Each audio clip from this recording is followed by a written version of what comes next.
السلام عليكم ورحمة الله.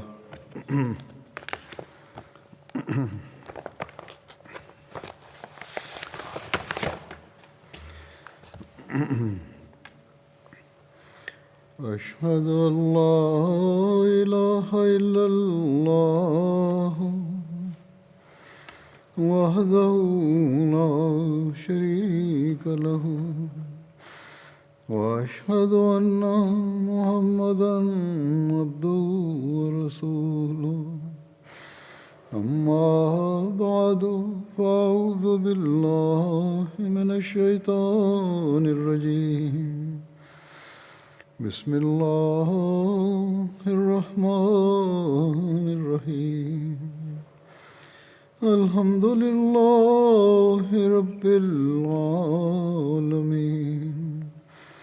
الرحمن الرحيم مالك يوم الدين إياك نعبد وإياك نستعين اهدنا الصراط المستقيم صراط الذين أنعمت عليهم غير المغضوب عليهم ولا الضالين.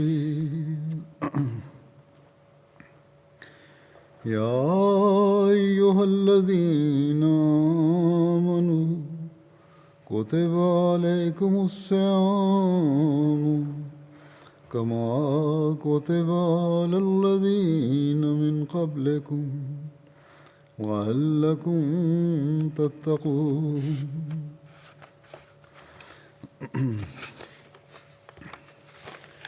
أيام معدودات فمن كان منكم مريضا وعلى سفر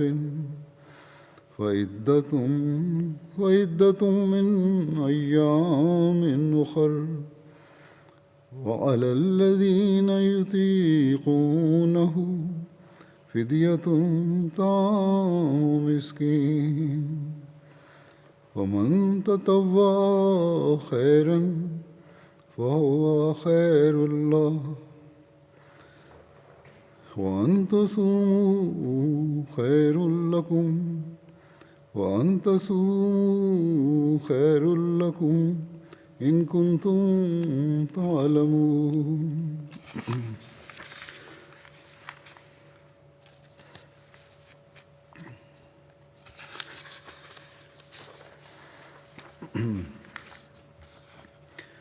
شهر رمضان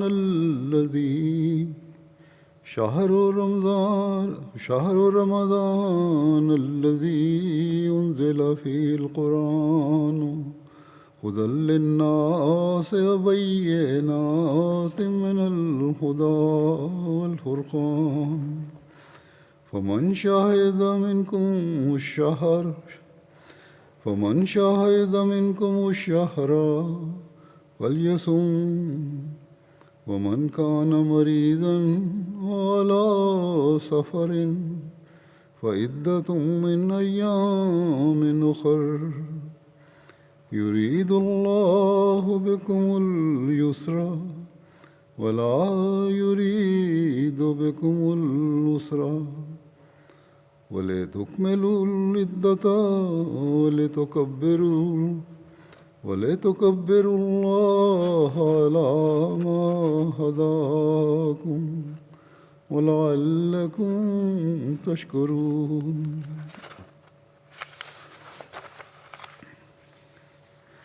وإذا سألك عبادي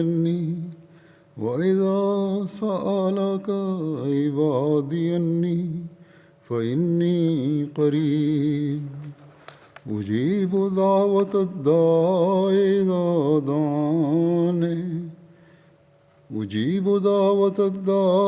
إذا دعاني فليستجيبوا لي وليؤمنوا بي لعلهم يرشدون.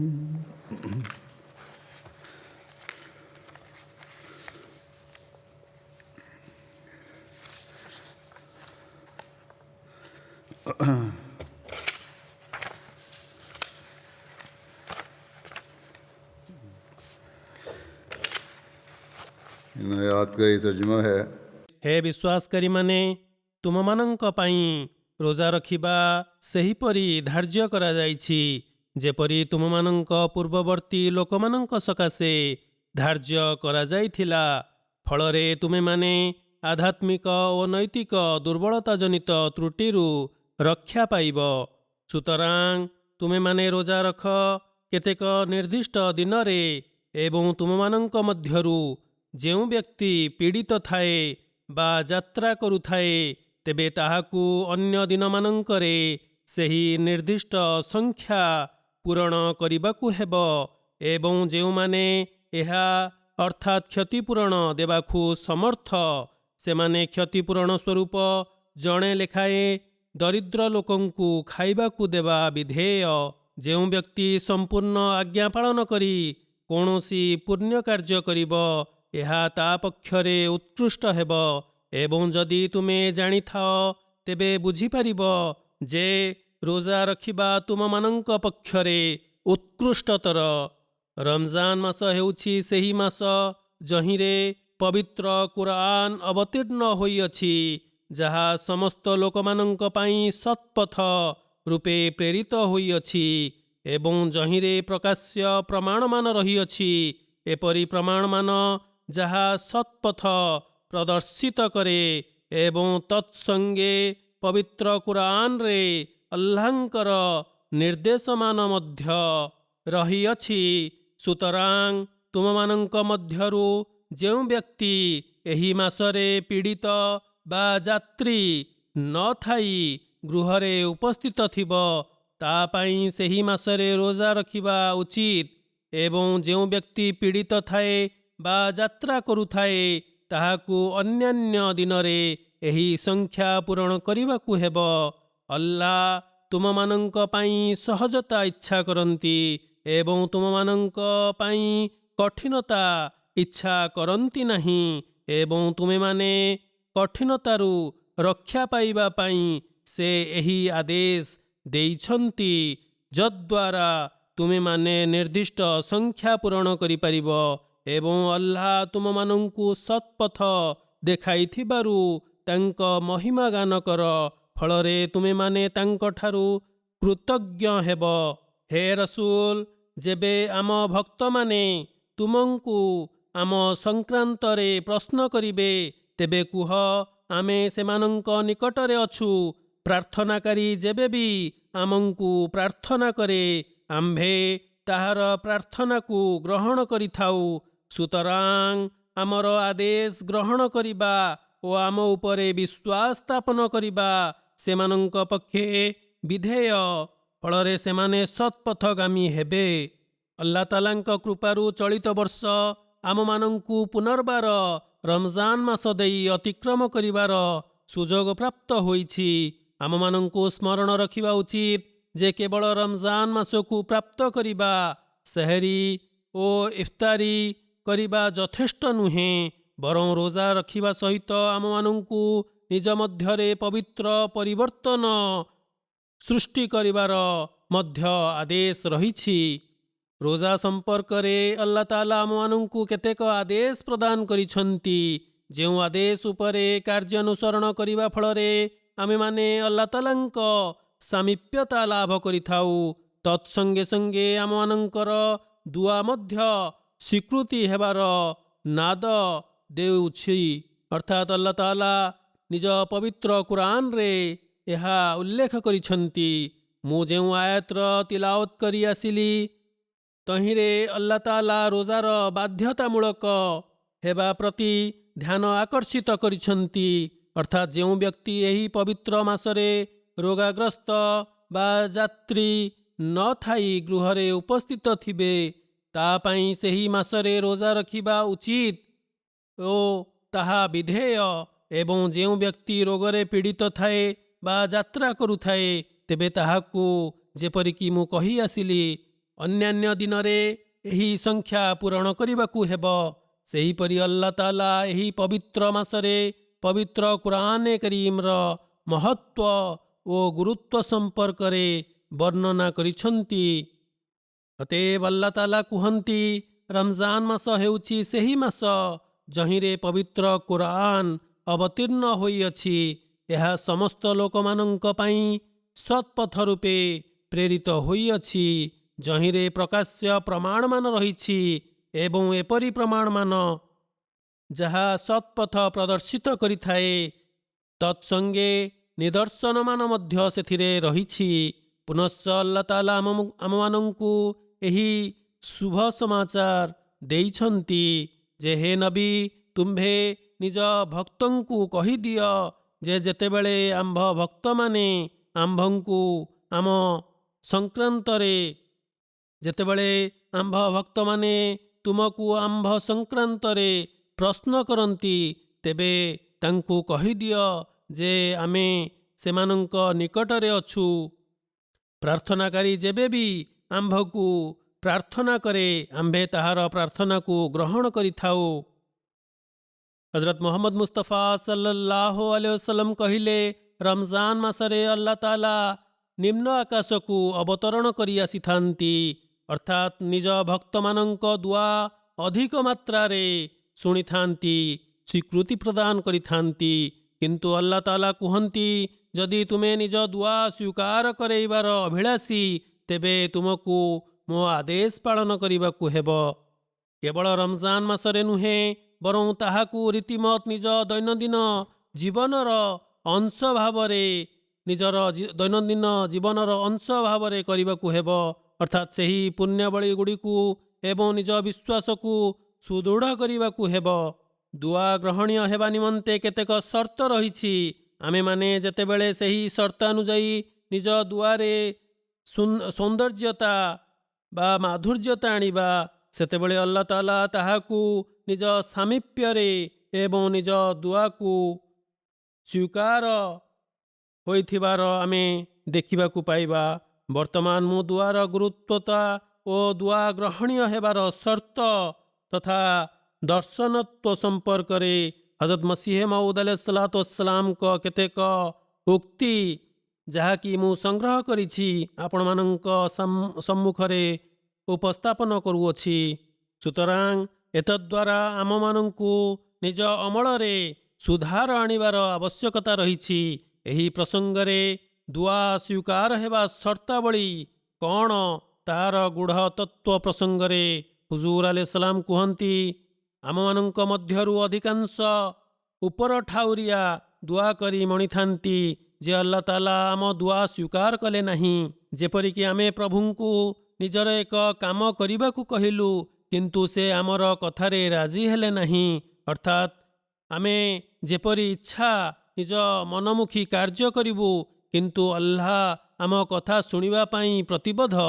ଦେଖ, ଆଲ୍ଲାହ ତାଆଲା ସ୍ପଷ୍ଟ ରୂପେ ଦର୍ଶାଇ ଦେଇଛନ୍ତି, ଏପରି ହୋଇପାରିବ ନାହିଁ। ସର୍ବପ୍ରଥମେ ତୁମେ ମୋ କଥା ମାନି ନିଜ ଅମଳ ପବିତ୍ର କୁରାନ୍ର ଶିକ୍ଷାନୁଯାୟୀ ଢାଳିବାକୁ ହେବ।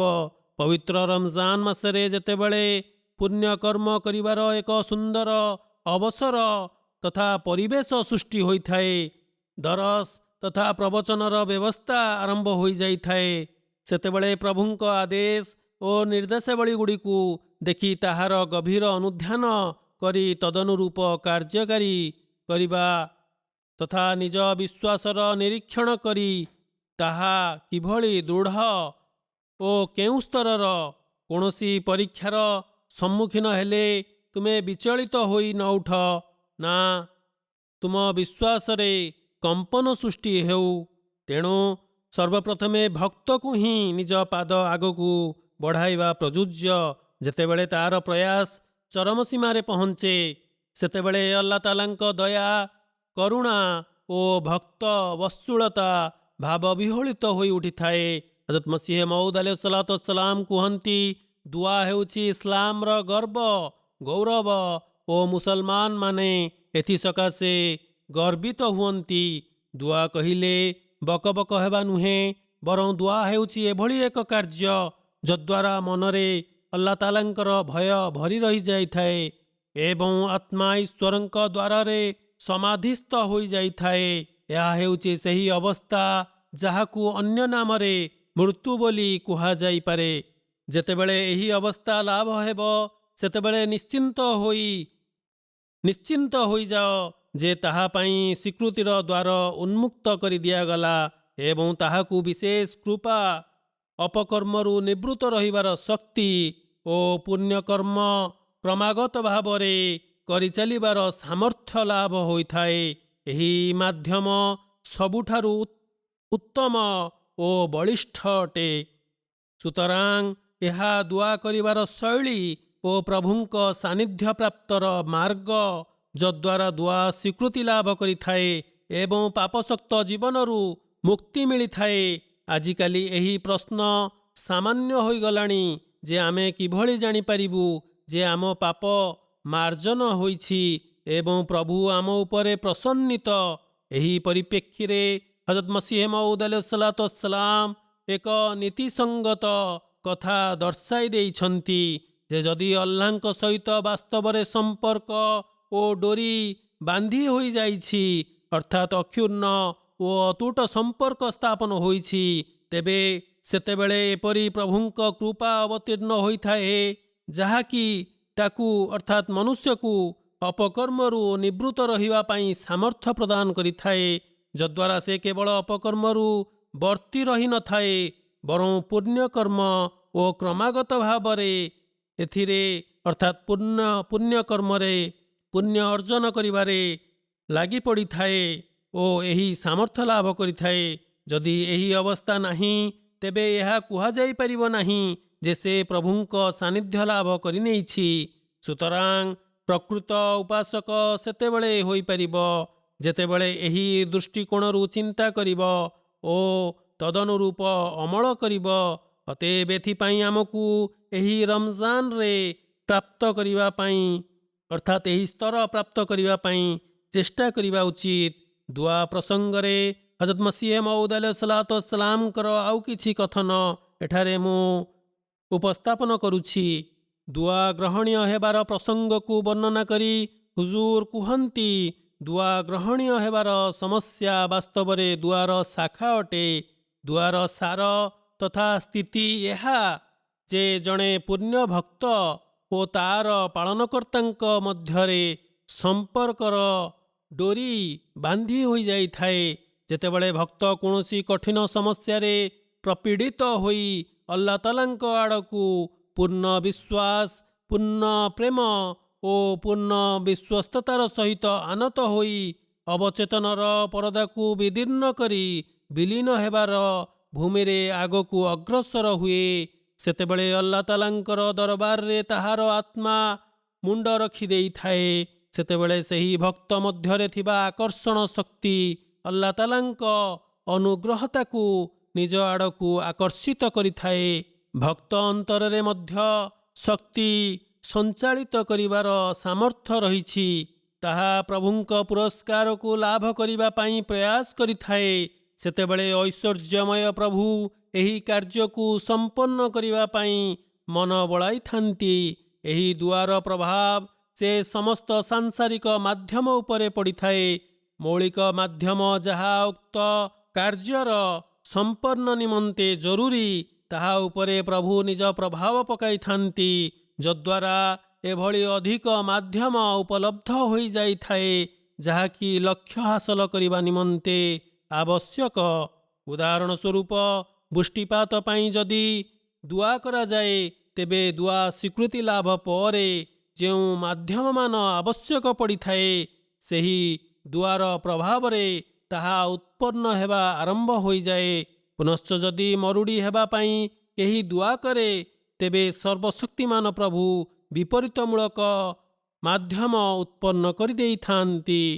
ଯେଉଁଭଳି ଭାବରେ ଉର୍ଦ୍ଧ୍ୱ ହଜାର ଚମତ୍କାର ଅବତାରମାନଙ୍କ ଦ୍ୱାରା ଆବିର୍ଭୂତ ହୋଇଛି କିମ୍ବା ପବିତ୍ର ସାଧୁ ସନ୍ଥମାନେ ଆଜି ପର୍ଯ୍ୟନ୍ତ ନିଜର ଶକ୍ତି ମାଧ୍ୟମରେ ପ୍ରଭୁଙ୍କ ସହ ନିବିଡ଼ ସମ୍ପର୍କ ଯୋଗୁଁ ଅଲୌକିକ ଓ ଚମତ୍କାର ପ୍ରଦର୍ଶନ କରି ଆସିଛନ୍ତି, ସେହି ସମସ୍ତ ଅଲୌକିକ ଓ ଚମତ୍କାରର ନିର୍ଝର ଦୁଆ ଅଟେ, ଅର୍ଥାତ୍ ତାହାର ଉତ୍ସ ଦୁଆ ଅଟେ। ଦୁଆର ପ୍ରଭାବ ଯୋଗୁଁ ହିଁ ଈଶ୍ୱରଙ୍କ ବିଭିନ୍ନ ପ୍ରକାରର ଅଲୌକିକମୂଳକ ତଥା ଅଦ୍ଭୁତପୂର୍ଣ୍ଣ ଚମତ୍କାର ପ୍ରଦର୍ଶିତ ହୋଇଥାଏ। ପବିତ୍ର କୁରାନରେ ଅସଂଖ୍ୟ ଭବିଷ୍ୟତବାଣୀ ଭରି ରହିଛି। ଏତଦ୍ ବ୍ୟତିରେକେ ଆମେ ଦେଖିଥାଉ କି ହଜରତ ମସିହ ମଉଦ ଆଲୈହିସ୍ସଲାତୁୱସ୍ସଲାମଙ୍କ ସମୟ କାଳରେ ଅନେକ ଭବିଷ୍ୟତବାଣୀ ପୂରଣ ହେଲା। ଅନେକ ପୁଣ୍ୟବନ୍ତ ଲୋକମାନଙ୍କୁ ଉତ୍ତମ ସ୍ୱପ୍ନାଦେଶ ହେଲା ଏବଂ ତାହା ପୂରଣ ମଧ୍ୟ ହେଲା। ଦୁଆର ପ୍ରଭାବ ପରିପ୍ରକାଶ ହେଲା। ତେବେ ସମସ୍ତ ପ୍ରସଙ୍ଗ ସେତେବେଳେ ବାସ୍ତବ ରୂପରେଖ ନେଇଥାଏ ଯେତେବେଳେ ନିଷ୍ଠାପର ଭାବରେ ଭକ୍ତ ପ୍ରଭୁଙ୍କ ଶରଣାପନ୍ନ ହୋଇଥାଏ। ପୁନଶ୍ଚ ହଜରତ ମସିହ ମଉଦ ଆଲୈହିସ୍ସଲାତୁୱସ୍ସଲାମ ଅଧିକ ବ୍ୟାଖ୍ୟା କରି କୁହନ୍ତି, ଆଲ୍ଲାହ ତାଆଲା କୁହନ୍ତି, ଯେଉଁ ବ୍ୟକ୍ତିମାନେ ଆମ୍ଭ ସହିତ ଆମ୍ଭ ମାର୍ଗରେ ମିଳିତ ହେବା ପାଇଁ ଉଦ୍ୟମ କରନ୍ତି, ଆମ୍ଭେ ସେମାନଙ୍କୁ ନିଶ୍ଚିତ ରୂପେ ଆମର ପଥ ପ୍ରଦର୍ଶିତ କରିଥାଉ ଏବଂ ସେଥିପାଇଁ ସୁଯୋଗ ପ୍ରଦାନ କରିଥାଉ। ଉଦ୍ୟମ ସର୍ବପ୍ରଥମେ ଭକ୍ତ ଉପରେ ନ୍ୟସ୍ତ କରାଯାଇଛି, ଅର୍ଥାତ୍ ସର୍ବପ୍ରଥମେ ଭକ୍ତକୁ ହିଁ ନିଜ ପାଦ ଆଗକୁ ବଢ଼ାଇବାର ଅଛି ଏହି ମାର୍ଗରେ। ଏହାପରେ ଏହି ଦୁଆ ଶିଖାଇ ଦିଆଗଲା ଯେ ହେ ପ୍ରଭୁ, ଆମମାନଙ୍କୁ ସଳଖ ମାର୍ଗରେ ପରିଚାଳିତ କରାଅ ଏବଂ ଆମର ମାର୍ଗଦର୍ଶନ କର। ଅତଏବ ମନୁଷ୍ୟ ପାଇଁ ଏହା ଆବଶ୍ୟକ ଯେ ସେ ଏହି କଥାକୁ ଗୁରୁତ୍ୱ ଦେଇ ନମାଜରେ ଆର୍ତ୍ତ ଚିତ୍କାର କରି ପ୍ରାର୍ଥନା କରୁ ଏବଂ ଆଶା ବାନ୍ଧିଥାଏ ଯେ ସେ ମଧ୍ୟ ସେହି ଲୋକମାନଙ୍କ ମଧ୍ୟରେ ଅନ୍ତର୍ଭୁକ୍ତ ହୋଇପାରିବ ଯେ ଉନ୍ନତି ଓ ବ୍ରହ୍ମଜ୍ଞାନ ହାସଲ କରିଛନ୍ତି। ଏହିପରି ନ ହେଉ କି ଯେଉଁ ସ୍ଥଳେ ବୌଦ୍ଧିକ ଜ୍ଞାନ ଓ ଅଜ୍ଞାନର ଅନ୍ଧକାରରେ ରହି ଏହି ସଂସାରରୁ ବିଦାୟ ନେଇଯାଉ। ମନ୍ କାନା ଫି ହାଜିହି ଆମା ଫହୁଆ ଫିଲ୍ ଆଖିରତି ଆମ୍ମା, ଅର୍ଥାତ୍ ଯେ ଏହି ସଂସାରରେ ଅନ୍ଧ ରହିଯାଏ ସେ ପରକାଳରେ ମଧ୍ୟ ଅନ୍ଧ ହିଁ ରହିଥାଏ। ଅର୍ଥାତ୍ ଆଧ୍ୟାତ୍ମିକ ସ୍ତରରେ ସେହି ବ୍ୟକ୍ତି ଅନ୍ଧ ଅଟେ ଯେ ଏହି ଇହ ଜଗତରେ ସାଂସାରିକ ପ୍ରତି ଆସକ୍ତ ହୋଇ ସେଥିରେ ବୁଡ଼ି ମାତି ରହିଥାଏ। ଯେ ପରମେଶ୍ୱରଙ୍କୁ ଚିହ୍ନିଲା ନାହିଁ, ଯେ ଦୁଆର ଭେଦକୁ ଜାଣିଲା ନାହିଁ, ଯେ ଦୁଆର ପ୍ରଭାବରୁ ଅଜ୍ଞାତ ରହିଲା, ତେବେ ଏପରି ବ୍ୟକ୍ତି ପରକାଳରେ ମଧ୍ୟ ଈଶ୍ୱରଙ୍କ ସାନ୍ନିଧ୍ୟ ପ୍ରାପ୍ତିରୁ ବଞ୍ଚିତ ରହିବ। ସୁତରାଂ ଆପଣ କହିଲେ ଯେ ପରକାଳର ପ୍ରସ୍ତୁତି ମଧ୍ୟ ମଣିଷ ଏହି ଭବ ସଂସାରରୁ କରିବା ଉଚିତ। ଏଥିରେ ଉଦ୍ଦେଶ୍ୟ ଏହିକି ଯେ ସେହି ଜଗତକୁ ଅନୁଭବ ତଥା ଅବଲୋକନ କରିବା ପାଇଁ ଆମକୁ ଏହି ଜଗତରୁ ହିଁ ନୟନ ପିତୁଳା ଘେନି ନେବାକୁ ହେବ। ସେହି ନୈସର୍ଗିକ ସଂସାରକୁ ଦେଖିବାକୁ ହେଲେ ଆମମାନଙ୍କୁ ନିଜର ଚକ୍ଷୁକୁ ଈଶ୍ୱରଙ୍କ ଆଡ଼କୁ ଆନତ କରିବାକୁ ହେବ। କ'ଣ ତୁମେ ଚିନ୍ତା କରୁଛ ଯେ ପରମେଶ୍ୱର ନିଜ ଅଙ୍ଗୀକାର କରିବା ପରେ ତାହା ପୂରଣ କରିବେ ନାହିଁ, ଅର୍ଥାତ୍ ନିଜ ଅଙ୍ଗୀକାର ଭଙ୍ଗ କରିବେ? ଜଣେ ବ୍ୟକ୍ତି ଯେ ମୁସଲମାନ ପରିବାରରେ ଜନ୍ମଗ୍ରହଣ କଲା, ସେ ନିଜକୁ ମୁସଲମାନ କହି ଅନ୍ଧ ଭାବରେ ତାହାର ଅନୁକରଣ କରିଥାଏ, ଅର୍ଥାତ୍ ପ୍ରକୃତ ବିଶ୍ୱାସ ଓ ଇସଲାମର ସାରତତ୍ତ୍ୱକୁ ସେ ବୁଝିନଥାଏ, କିନ୍ତୁ ତାହାର ଅମଳ ଶୂନ୍ୟ ରହିଥାଏ। ଅର୍ଥାତ୍ ଏଥିଯୋଗୁଁ ତାହାର ଅମଳ ଶୂନ୍ୟ ରହିଥାଏ। ଦ୍ୱିତୀୟ ପାର୍ଶ୍ୱରେ ଜଣେ ଖ୍ରୀଷ୍ଟ ଧର୍ମ ଘରେ ଜଣେ ଶିଶୁ ଜନ୍ମଗ୍ରହଣ କରି ଖ୍ରୀଷ୍ଟ ଧର୍ମୀ ପାଲଟିଥାଏ। ବାସ୍ତବରେ ଅଲ୍ଲାହ ଓ ତାହାଙ୍କ ରସୁଲ ତଥା ପବିତ୍ର କୁରାନ ପ୍ରତି ତା ମନରେ କୌଣସି ଉତ୍କଣ୍ଠା ସମ୍ମାନ ନଥାଏ, ଧର୍ମ ପ୍ରତି ଆସକ୍ତ ଭାବ ନଥାଏ। ତେବେ ସେ ମୁସଲମାନ ହେବାର ଏକ ଅନ୍ଧ ଭାବରେ ଅନୁକରଣ କରୁଛି, ଯାହା ପ୍ରକୃତ ପକ୍ଷେ ତାହାର ଧର୍ମ ପ୍ରତି ପ୍ରେମ ଆପତ୍ତିଯୋଗ୍ୟ। ବରଂ ସେ ପ୍ରଭୁ ତ ତାହାଙ୍କ ରସୁଲର ମର୍ଯ୍ୟାଦା କ୍ଷୁର୍ଣ୍ଣକାରୀ ମଧ୍ୟରେ ତାହାର ଗଣନା ହୋଇଥାଏ। ଏହାର ମୂଳ କାରଣ ଏହିକି ଯେ ତାହାର ଧାର୍ମିକ ଚକ୍ଷୁ ହିଁ ନାହିଁ। ଜଣେ ପ୍ରେମିକ ତ ତାହାର ପ୍ରେମିକା ସମ୍ବନ୍ଧରେ ଗୋଟିଏ କଥା ମଧ୍ୟ ଶୁଣିବାକୁ ବରଦାସ୍ତ କିମ୍ବା ପସନ୍ଦ କରିନଥାଏ। ବସ୍ତୁତଃ ଆଲ୍ଲାହ ତାଆଲା ତ ଧର୍ମ ଶିକ୍ଷା ଓ ମାର୍ଗଦର୍ଶନ କରିବାକୁ ପ୍ରସ୍ତୁତ ଅଛନ୍ତି, ଯଦି ତୁମେ ତାହା ନେବା ପାଇଁ ପ୍ରସ୍ତୁତ ଅଛ।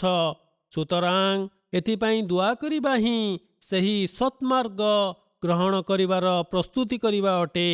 ଅତଏବ ଏହି ଦିନମାନଙ୍କରେ ଏହଦିନା ସିରାତଲ ମୁସ୍ତକିମର ଦୁଆ ବହୁତ କରନ୍ତୁ।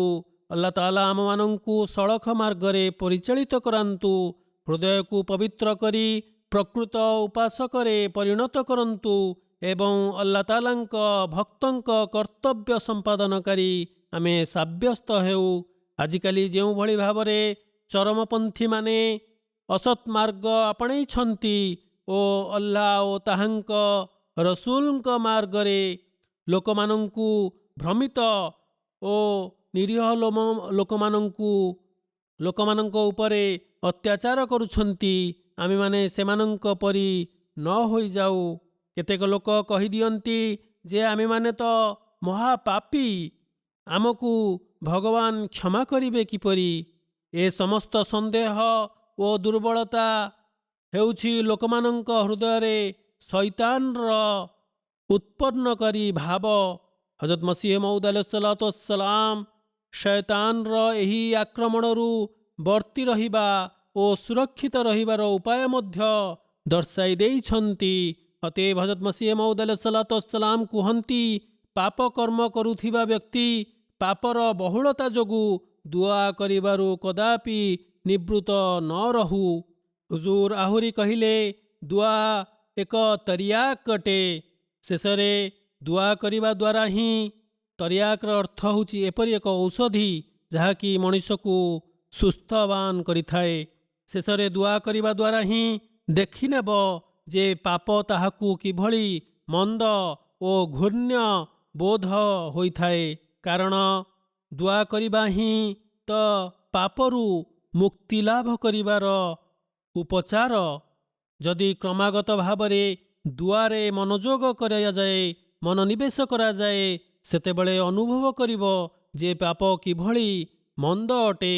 ଯେଉଁ ଲୋକମାନେ ବିଦ୍ରୋହାତ୍ମକତାରେ ବୁଡ଼ି ଦୁଆର ଗ୍ରହଣୀୟତା ଠାରୁ ହତୋତ୍ସାହିତ ହୁଅନ୍ତି ଓ କ୍ଷମା ଯାଚନା ଆଡ଼କୁ ପ୍ରତ୍ୟାବର୍ତ୍ତନ କରନ୍ତି ନାହିଁ, ଆନନ୍ଦ ହୁଅନ୍ତି ନାହିଁ, ଯଦ୍ୱାରା ସେମାନେ ଅବତାର ଓ ଅବତାରମାନଙ୍କର ପ୍ରଭାବ ତଥା ଚମତ୍କାରରୁ ମଧ୍ୟ ପ୍ରତ୍ୟାଖ୍ୟାନ କରି ବସିଥାନ୍ତି ଏବଂ ଧର୍ମଠାରୁ ଦୂରେଇ ଯାଇଥାନ୍ତି, ପୁନଶ୍ଚ ଅବତାରଙ୍କଠାରୁ ଦୂରେଇ ନାସ୍ତିକବାଦୀ ପାଲଟି ଯାଇଥାନ୍ତି, ଧର୍ମ ଛଡ଼ା ହୋଇଯାଇଥାନ୍ତି। କିନ୍ତୁ ଇସଲାମ ଏପରି ବ୍ୟକ୍ତିଙ୍କୁ ମଧ୍ୟ ଆଶାର ଆଲୋକ ଦେଖାଇଥାଏ ଯେ ପାପଶକ୍ତ ଜୀବନରେ କବଳିତ। ଅତଃ ରମଜାନର ଏହି ପବିତ୍ର ମାସ ଗୋଟିଏ ଅବସର ପ୍ରଦାନ କରିଛି ଯେ ନିଜ ଦୋଷ ମାର୍ଜନ କରିବା ପାଇଁ ପ୍ରଭୁଙ୍କ ଶରଣାଗତ ହୋଇ କ୍ଷମା ଯାଚନା କର। ଦେଖ, ପ୍ରଭୁ ପ୍ରତିବର୍ଷ ଆମକୁ ଏକ ସୁନ୍ଦର ଅବସର ପ୍ରଦାନ କରୁଛନ୍ତି, ସୁତରାଂ ଏହି ମାସରୁ ଉପକୃତ ହେବା ଉଚିତ। ହଜରତ ମସିହ ମଉଦ ଆଲୈହିସ୍ସଲାମ ନିଜର ପବିତ୍ର ଶୂନ୍ୟବାଣୀ ଉଜିବୁ କୁଲ୍ଲା ଦୁଆଇକାର ଚର୍ଚ୍ଚା କରି କୁହନ୍ତି, କୁଲ୍ଲାରୁ ଯଥାର୍ଥ ଏହା ଯେ ଯାହାକୁ ନ ଶୁଣିବା ଦ୍ୱାରା କ୍ଷତି ପହଞ୍ଚିଥାଏ। ଯଦି ଆଲ୍ଲାହ ତାଆଲା ପ୍ରଶିକ୍ଷଣ ଓ ସଂସ୍କାରକୁ ଦୃଷ୍ଟିରେ ରଖି ଦୁଆ ରଦ୍ଦ କରିଦିଅନ୍ତି, ତେବେ ତାହା ଦୁଆ ଗ୍ରହଣୀୟ ହେବା ଅଟେ। କେତେକ ସମୟରେ ମଣିଷ ଦୁଆ କରି ମଧ୍ୟ ଅସଫଳ ରହିଥାଏ ଏବଂ ମଣିଥାଏ ଯେ ପ୍ରଭୁ ତାହାର ଦୁଆକୁ ରଦ୍ଦ କରିଦେଲେ, କିନ୍ତୁ ପ୍ରକୃତ ପକ୍ଷେ ପ୍ରଭୁ ତାହାର ଦୁଆ ଗ୍ରହଣ କରିଥାନ୍ତି, ଅର୍ଥାତ୍ ତାହାର ଦୁଆ ସ୍ୱୀକାର ନ କରିବା ବାସ୍ତବ ପକ୍ଷେ ଦୁଆକୁ ସ୍ୱୀକାର କରିବା ଅଟେ। କାରଣ ପ୍ରଚ୍ଛନ୍ନରେ ସେଥିରେ ତାହାର ହିତ ଓ ଉପକାର ହିଁ ରହିଥାଏ। ଯେହେତୁ ମଣିଷ ଦୂରଦର୍ଶୀ ନୁହେଁ ବରଂ ଏକ ସୀମିତ ଓ ବସ୍ତୁବାଦୀ, ତେଣୁ ସେ ଯେଉଁ ଦୁଆ କରିଥାଏ ତାହାର ପରବର୍ତ୍ତୀ ପରିଣାମ ଓ ଭଲମନ୍ଦ ସମ୍ପର୍କରେ ସେ ଅଜ୍ଞାତ ହିଁ ରହିଥାଏ। କିନ୍ତୁ ପ୍ରଭୁ ସର୍ବଜ୍ଞ ଓ ତତଜ୍ଞ, ସେ ତାହାର ହିତକୁ ଦୃଷ୍ଟିରେ ରଖି ତାହାର ଦୁଆ ଶୁଣିଥାନ୍ତି, ସ୍ୱୀକୃତି ପ୍ରଦାନ କରିଥାନ୍ତି। ଅସଲ ରହସ୍ୟ ଓ ଭେଦ ଏହା ହିଁ ଯେ ଦୁଆକାରୀର ମଙ୍ଗଳ ଓ ଉପକାର ତାହାର ଦୁଆକୁ ରଦ୍ଦ କରିବାରେ ହିଁ ନିହିତ। ଦୁଆ ଗ୍ରହଣ କରିବାରେ ଆଲ୍ଲାହ ତାଆଲା ଆମମାନଙ୍କର ଆଶା ଆକାଂକ୍ଷା ଓ ଇଚ୍ଛାର ଅଧୀନ ନୁହନ୍ତି। ଦେଖ ପିଲାମାନେ କିଭଳି ନିଜ ମା'ମାନଙ୍କର ଅତି ଗେହ୍ଲା ଓ ପ୍ରିୟ ହୋଇଥାନ୍ତି ଏବଂ ସେ ସର୍ବଦା ଏହି କାମନା କରିଥାନ୍ତି ଯେ ତାଙ୍କର କଦାପି କୌଣସି ଅନିଷ୍ଟ କି ଅସୁବିଧା ନ ହେଉ, ଯେହେତୁ ସେ ଜନନୀ ମା। କିନ୍ତୁ ଯଦି ପିଲା ଧାର ଚାକୁ କି ଜ୍ୱଳନ୍ତ ଅଗ୍ନିପିଣ୍ଡକୁ ଧରିବାକୁ ମାଗନ୍ତି, ତେବେ ଏଭଳି ବାତ୍ସଲ୍ୟ ପ୍ରେମ ସତ୍ତ୍ୱେ କ'ଣ ମା କଦାପି ଏହା ବରଦାସ୍ତ କରିବ ଯେ ତା ଛୁଆକୁ ସେହି ଉତ୍ତପ୍ତ କୋଇଲା ବା ପ୍ରଖର ଧାର ଥିବା ଚାକୁକୁ ଧରାଇ ତାହାର ହାତ ଧରାଇ ଦେବ, ଯଦ୍ୱାରା ସେ ତାହାର ହାତ କାଟି ନେବ? କଦାପି ନୁହେଁ। ଏହି ନୀତିରୁ ଦୁଆର ନୀତିକୁ ବୁଝିବା ଅତି ସହଜ। ମୁଁ ସ୍ୱୟଂ ଏ ସମ୍ପର୍କରେ ଅଭିଜ୍ଞତା ରଖୁଛି। ଅର୍ଥାତ୍ ଯେତେବେଳେ ଆମେ ଦୁଆ କରୁ, ଯଦି ତହିଁରେ କୌଣସି କ୍ଷତି ନିହିତ ଥାଏ, ତେବେ ଦୁଆ କଦାପି ଗ୍ରହଣ ହୋଇନଥାଏ। ଏପରି ମଣ ନାହିଁ ଯେ ମୋର ସମସ୍ତ ଦୁଆ ସ୍ୱୀକାର ହୋଇଗଲା।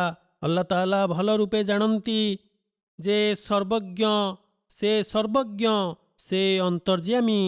ଯେତେବେଳେ କୌଣସି ଦୁଆ ମଣିଷ ପାଇଁ ଅନିଷ୍ଟ ଓ କ୍ଷତିକାରକ ହୋଇଥାଏ, ସେତେବେଳେ ସେ ତାହାକୁ ସ୍ୱୀକୃତି ପ୍ରଦାନ କରିନଥାନ୍ତି। ହୁଜୁର କୁହନ୍ତି, ଏକଥା ବେଶ୍ ଭଲ ଭାବରେ ଜାଣି ରଖ ଯେ ଆମ ଜ୍ଞାନ ଅନିର୍ଦ୍ଦିଷ୍ଟ, ସଠିକ୍ ନୁହେଁ। ଅନେକ କାର୍ଯ୍ୟ ଆମେ ବେଶ୍ ଖୁସି ମନାର ସହିତ ନିଜ ପାଇଁ ଭଲ ଓ ଉତ୍ତମ ମଣି କରିଥାଉ ଏବଂ ତାହାର ପରିଣାମ ଆମ ପକ୍ଷରେ ବେଶ୍ ଉତ୍ତମ ଓ ଫଳପ୍ରଦ ସାବ୍ୟସ୍ତ ହେବ ବୋଲି ଚିନ୍ତା କରିଥାଉ, କିନ୍ତୁ ତାହା ଦୁଃଖଦପୂର୍ଣ୍ଣ ଓ ଅତୀବ ସମସ୍ୟା ଘେନି ଆଣିଥାଏ। ଦୈନିକ ମୋତେ ଡାକ ଯୋଗେ ଲୋକମାନଙ୍କର ପତ୍ର ହସ୍ତଗତ ହୋଇଥାଏ। ସେମାନେ ପତ୍ରରେ ଦୁଆ ସମ୍ପର୍କରେ ଲେଖନ୍ତି ଓ ବଳପୂର୍ବକ କୌଣସି କାର୍ଯ୍ୟ କରିବା ପାଇଁ ଉଦ୍ୟମ ମଧ୍ୟ କରନ୍ତି। ତଥାପି ସେହି ଦୁଆର କୌଣସି ଆଶାନୁରୂପ ସୁଫଳ ମିଳିନଥାଏ। ତେଣୁ ସେମାନେ ଆଲ୍ଲାହ ତାଆଲାଙ୍କୁ ଅଭିଯୋଗ କରନ୍ତି ଏବଂ କୁହନ୍ତି, ଆଲ୍ଲାହ ତାଆଲା ଆମର ଦୁଆ ସ୍ୱୀକୃତି ପ୍ରଦାନ କଲେ ନାହିଁ। ହଜରତ ମସିହ ମଉଦ ଆଲୈହିସ୍ସଲାମ କୁହନ୍ତି, ସେହି ବ୍ୟକ୍ତିମାନେ ପ୍ରଥମେ ମନେ ରଖନ୍ତୁ ଯେ ସେମାନେ ନିଜର ଦୁଆକୁ ଚୂଡ଼ାନ୍ତ ପର୍ଯ୍ୟନ୍ତ ପହଞ୍ଚାଇଛନ୍ତି ବା ନୁହେଁ। ଯଦି ସେମାନେ ଦୁଆ କରିବାର ଶେଷ ସ୍ତରରେ ପହଞ୍ଚାଇଛନ୍ତି ଦୁଆକୁ ଏବଂ ତଥାପି କୌଣସି ପରିଣାମ ଉପଲବ୍ଧ ହେଲା ନାହିଁ, ତେବେ ଏହା ଆଲ୍ଲାହ ତାଆଲାଙ୍କ ହିକ୍ମତ ଅର୍ଥାତ୍ ବିଶେଷ ନିୟତି ଏବଂ ତହିଁରେ ହିଁ ମନୁଷ୍ୟର ମଙ୍ଗଳ ସାଧିତ ହୋଇଥାଏ। ହଜରତ ମସିହ ମଉଦ ଆଲୈହିସ୍ସଲାମ କୁହନ୍ତି, ଜଣେ ପ୍ରକୃତ ଓ ବିଶ୍ୱସ୍ତମୂଳକ କଥା ହେଉଛି ଯେ ଆଲ୍ଲାହ ତାଆଲା ଭକ୍ତମାନଙ୍କର ଦୁଆକୁ ସ୍ୱୀକାର କରନ୍ତି ଏବଂ ତାହାକୁ ସମ୍ମାନ ସୂଚକ ସ୍ୱୀକୃତି ଜଣାନ୍ତି, କିନ୍ତୁ ପ୍ରତ୍ୟେକକୁ ନୁହେଁ। କାରଣ ଆତ୍ମାର ଆବେଗତା ଯୋଗୁଁ ମଣିଷ ନିଜର ପରିଣାମକୁ ଦେଖିପାରିନଥାଏ, ସେ ଅପରିଣାଦର୍ଶୀ। କିନ୍ତୁ ଆଲ୍ଲାହ ତାଆଲା ଯିଏ ପ୍ରାଣୀର ମଙ୍ଗଳକାରୀ ଓ ପରିଣାମଦର୍ଶୀ, ସେ କ୍ଷତି ଓ ଅପରିଣାମକୁ ଦୃଷ୍ଟିରେ ରଖି ଦୁଆକୁ ରଦ୍ଦ ମଧ୍ୟ କରିଦିଅନ୍ତି ଏବଂ ଏହି ରଦ୍ଦ ହେବା ତା ପାଇଁ ଦୁଆ ଗ୍ରହଣୀୟ ହେବା ସଦୃଶ। କେତେକ ଏପରି ଲୋକ ମଧ୍ୟ ଅଛନ୍ତି ଯେ ଦୁଆ କରିଥାନ୍ତି କି, ହେ ପ୍ରଭୁ, ଯଦି ଏହି କାର୍ଯ୍ୟରେ ଆମର ମଙ୍ଗଳ ସାଧିତ ହେବ ନାହିଁ, ତଥାପି ତୁ ତାହାକୁ ଆମ ପକ୍ଷେ ସ୍ୱୀକାର କରିଦେ। କେତେକ ବନ୍ଧୁ ଘର ପ୍ରସଙ୍ଗରେ ମଧ୍ୟ ଏପରି ବନ୍ଧୁ ବାନ୍ଧିବା ପ୍ରସଙ୍ଗରେ ମଧ୍ୟ ଏପରି ଦୁଆ କରିଥାନ୍ତି, ଯଦ୍ୱାରା ଆଲ୍ଲାହ ତାଆଲା ତାହାର ଦୁଆକୁ ସ୍ୱୀକାର କରିଦେଲେ ଏବଂ ଉକ୍ତ ବନ୍ଧୁ ହୋଇଗଲା। କିନ୍ତୁ କିଛି ସମୟ ପରେ ବିଚ୍ଛେଦ ମଧ୍ୟ ହେଲା। ତେଣୁ ଏପରି ଦୁଆ ହିଁ କରିବା ଅନୁଚିତ। କେତେକ ସମୟରେ ଆମ ସୃଷ୍ଟିକର୍ତ୍ତା ଆମକୁ ଶିକ୍ଷା ଦେବା ପାଇଁ ଏପରି ଦୁଆ ସ୍ୱୀକୃତି କରିଥାନ୍ତି, ଯାହାକି ତାହା ପାଇଁ ମଙ୍ଗଳମୟ ନୁହେଁ। କିନ୍ତୁ ପରବର୍ତ୍ତୀ ସମୟରେ ତାହାର ପରିଣାମ ଦେଖି ସେ ହୃଦୟଙ୍ଗମ କରିଥାଏ ଯେ ମୋର ଏପରି ଦୁଆ କରିବା ଉଚିତ ନଥିଲା। ପୁଣି ସେ କ୍ଷମା ଯାଚନା ମଧ୍ୟ କରିଥାଏ। ବସ୍ତୁତଃ ମଣିଷର ଇଚ୍ଛାଶକ୍ତି ସର୍ବଦା ସଠିକ୍ ହୋଇନଥାଏ, ଯେହେତୁ ମଣିଷ ଠିକ୍ ଓ ଭୁଲର ସମଷ୍ଟି। କେତେକ ଅଭିଳାଷା କ୍ଷତିକାରକ ହୋଇଥାଏ। ଯଦି ପ୍ରଭୁ ତାହାକୁ ସ୍ୱୀକୃତି ପ୍ରଦାନ କରିଦିଅନ୍ତି ତେବେ ତାହା ପ୍ରଭୁଙ୍କ ଦୟାଚରଣର ବିପରୀତ ସାବ୍ୟସ୍ତ ହୋଇଥାଏ। ଯଦି ସେ ପ୍ରଭୁଙ୍କ ପ୍ରିୟ ଭକ୍ତ ହୋଇଥିବ ତେବେ ପ୍ରଭୁ ତାହାର ହିତକୁ ଦୃଷ୍ଟିରେ ରଖି ତାହାକୁ ଗ୍ରହଣ କରିନଥାନ୍ତି, କାରଣ ସେ ନିଜ ଭକ୍ତମାନଙ୍କର ଅମଙ୍ଗଳ ଓ ଅନିଷ୍ଟ ଦେଖିପାରିନଥାନ୍ତି। ଅଲ୍ଲାହ ହଜରତ ମସିହ ମଉଦ ଆଲୈହିସ୍ସଲାମ କୁହନ୍ତି, ଏହା ଏକ ସତ୍ୟ ଓ ସୁନିଶ୍ଚିତ ପ୍ରସଙ୍ଗ ଯେ ପ୍ରଭୁ ନିଜ ପ୍ରିୟ ଭକ୍ତଙ୍କ ଦୁଆ ଗ୍ରହଣ କରିବା ପାଇଁ ସର୍ବଦା ତତ୍ପର, କିନ୍ତୁ ପ୍ରତ୍ୟେକ ସମୟ ଓ ପ୍ରତ୍ୟେକ ଥର ନୁହେଁ, କାରଣ ମଣିଷ ନିଜ ଉଦ୍ବେଗତା ଓ ବ୍ୟଗ୍ରତା ବଶତଃ ତାହାର ଦୂର ପରିଣତିକୁ ଦେଖିପାରିନଥାଏ ଏବଂ ଦୁଆ କରିଥାଏ। ପ୍ରଭୁଙ୍କ ନିକଟବର୍ତ୍ତୀଙ୍କ ପାଇଁ ତାଙ୍କର ଏହି ନୀତି ସର୍ବଦା ପ୍ରତିପାଦିତ। ସୁତରାଂ ଯେଉଁ ଦୁଆ ମଣିଷ ପକ୍ଷେ ହିତ ଓ ମଙ୍ଗଳଦାୟକ ତାହା ସେ ସ୍ୱୀକୃତି ପ୍ରଦାନ କରିଥାନ୍ତି, କିନ୍ତୁ ଯାହା ତାହା ପକ୍ଷେ ହାନି ଓ ଅନିଷ୍ଟପୂର୍ଣ୍ଣ ସେ ତାହାକୁ ରଦ୍ଦ କରିଦେଇଥାନ୍ତି। ହୁଜୁର ଆଲୈହିସ୍ସଲାମ କୁହନ୍ତି, ମୋତେ ବାରମ୍ବାର ଏହି ଭବିଷ୍ୟବାଣୀ ହୋଇଛି, ଉଜିବୁ କୁଲ୍ଲା ଦୁଆଇକା। ଅନ୍ୟ ଅର୍ଥରେ କହିଲେ ସେହି ପ୍ରତ୍ୟେକ ଦୁଆ ଯାହାକି ଆମ ପାଇଁ ଉପକାରୀ ଓ ମଙ୍ଗଳମୟ ତାହା ସେ ସର୍ବଦା ଗ୍ରହଣ କରିଥାନ୍ତି। ଆପଣ କୁହନ୍ତି, ଯେତେବେଳେ ମୁଁ ଏହା ଅନୁଭବ କରେ ଅର୍ଥାତ୍ ହୃଦୟଙ୍ଗମ କରେ ସେତେବେଳେ ମୋ ଆତ୍ମା ଏକ ଶାନ୍ତି ଓ ତୃପ୍ତିରେ ଭରିଯାଇଥାଏ।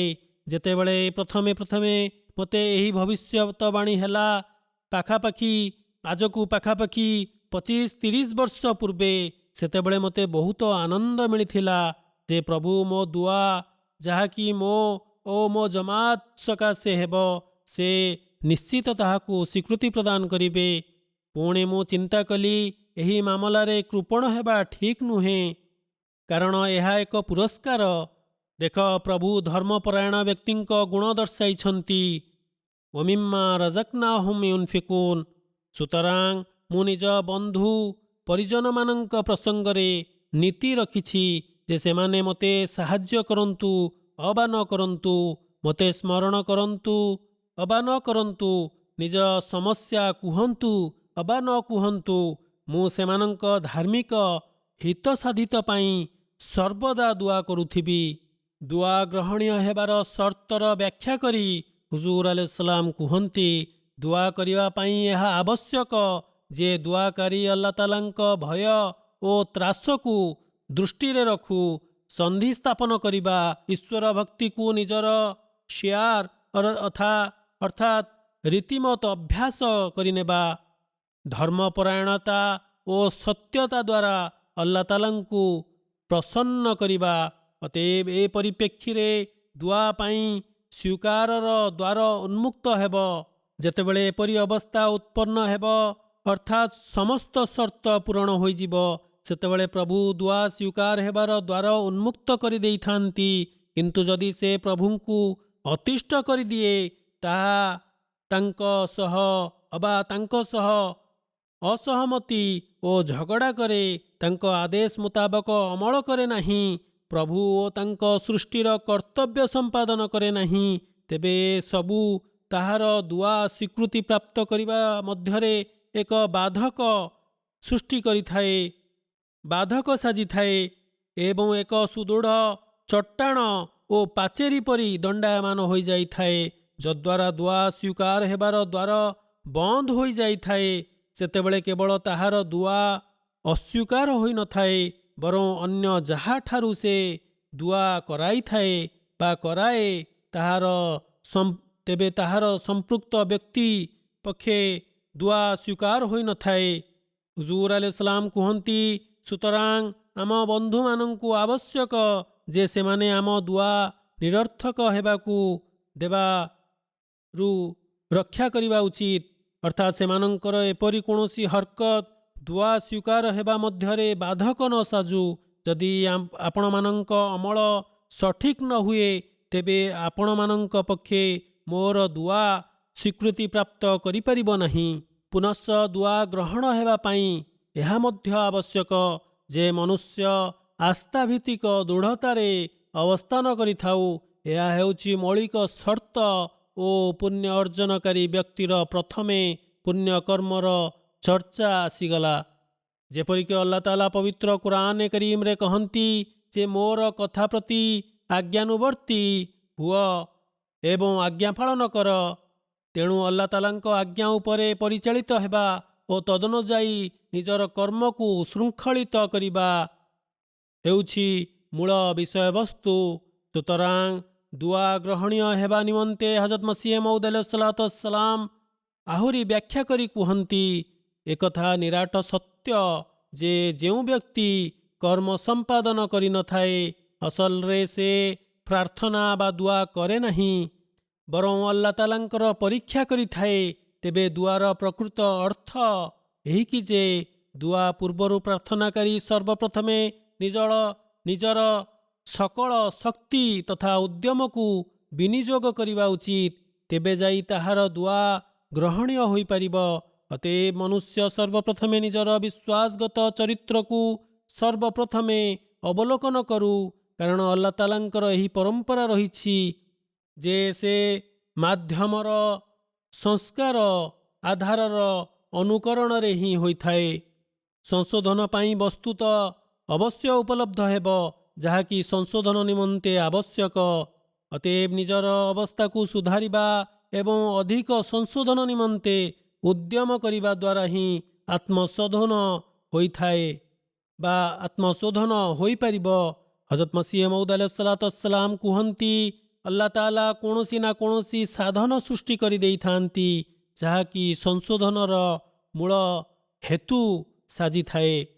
ଅର୍ଥାତ୍ ମନୁଷ୍ୟ ଯଦି ସତ୍ ହୃଦୟ ହୋଇ ଦୁଆ କରେ ତେବେ ଆଲ୍ଲାହ ତାଆଲା ସେହି ବ୍ୟକ୍ତି ନିମନ୍ତେ କୌଣସି ନା କୌଣସି ମାର୍ଗ ଉନ୍ମୁକ୍ତ କରିଦେଇଥାନ୍ତି ଏବଂ ବାଟ ଖୋଲି ଦେଇଥାନ୍ତି।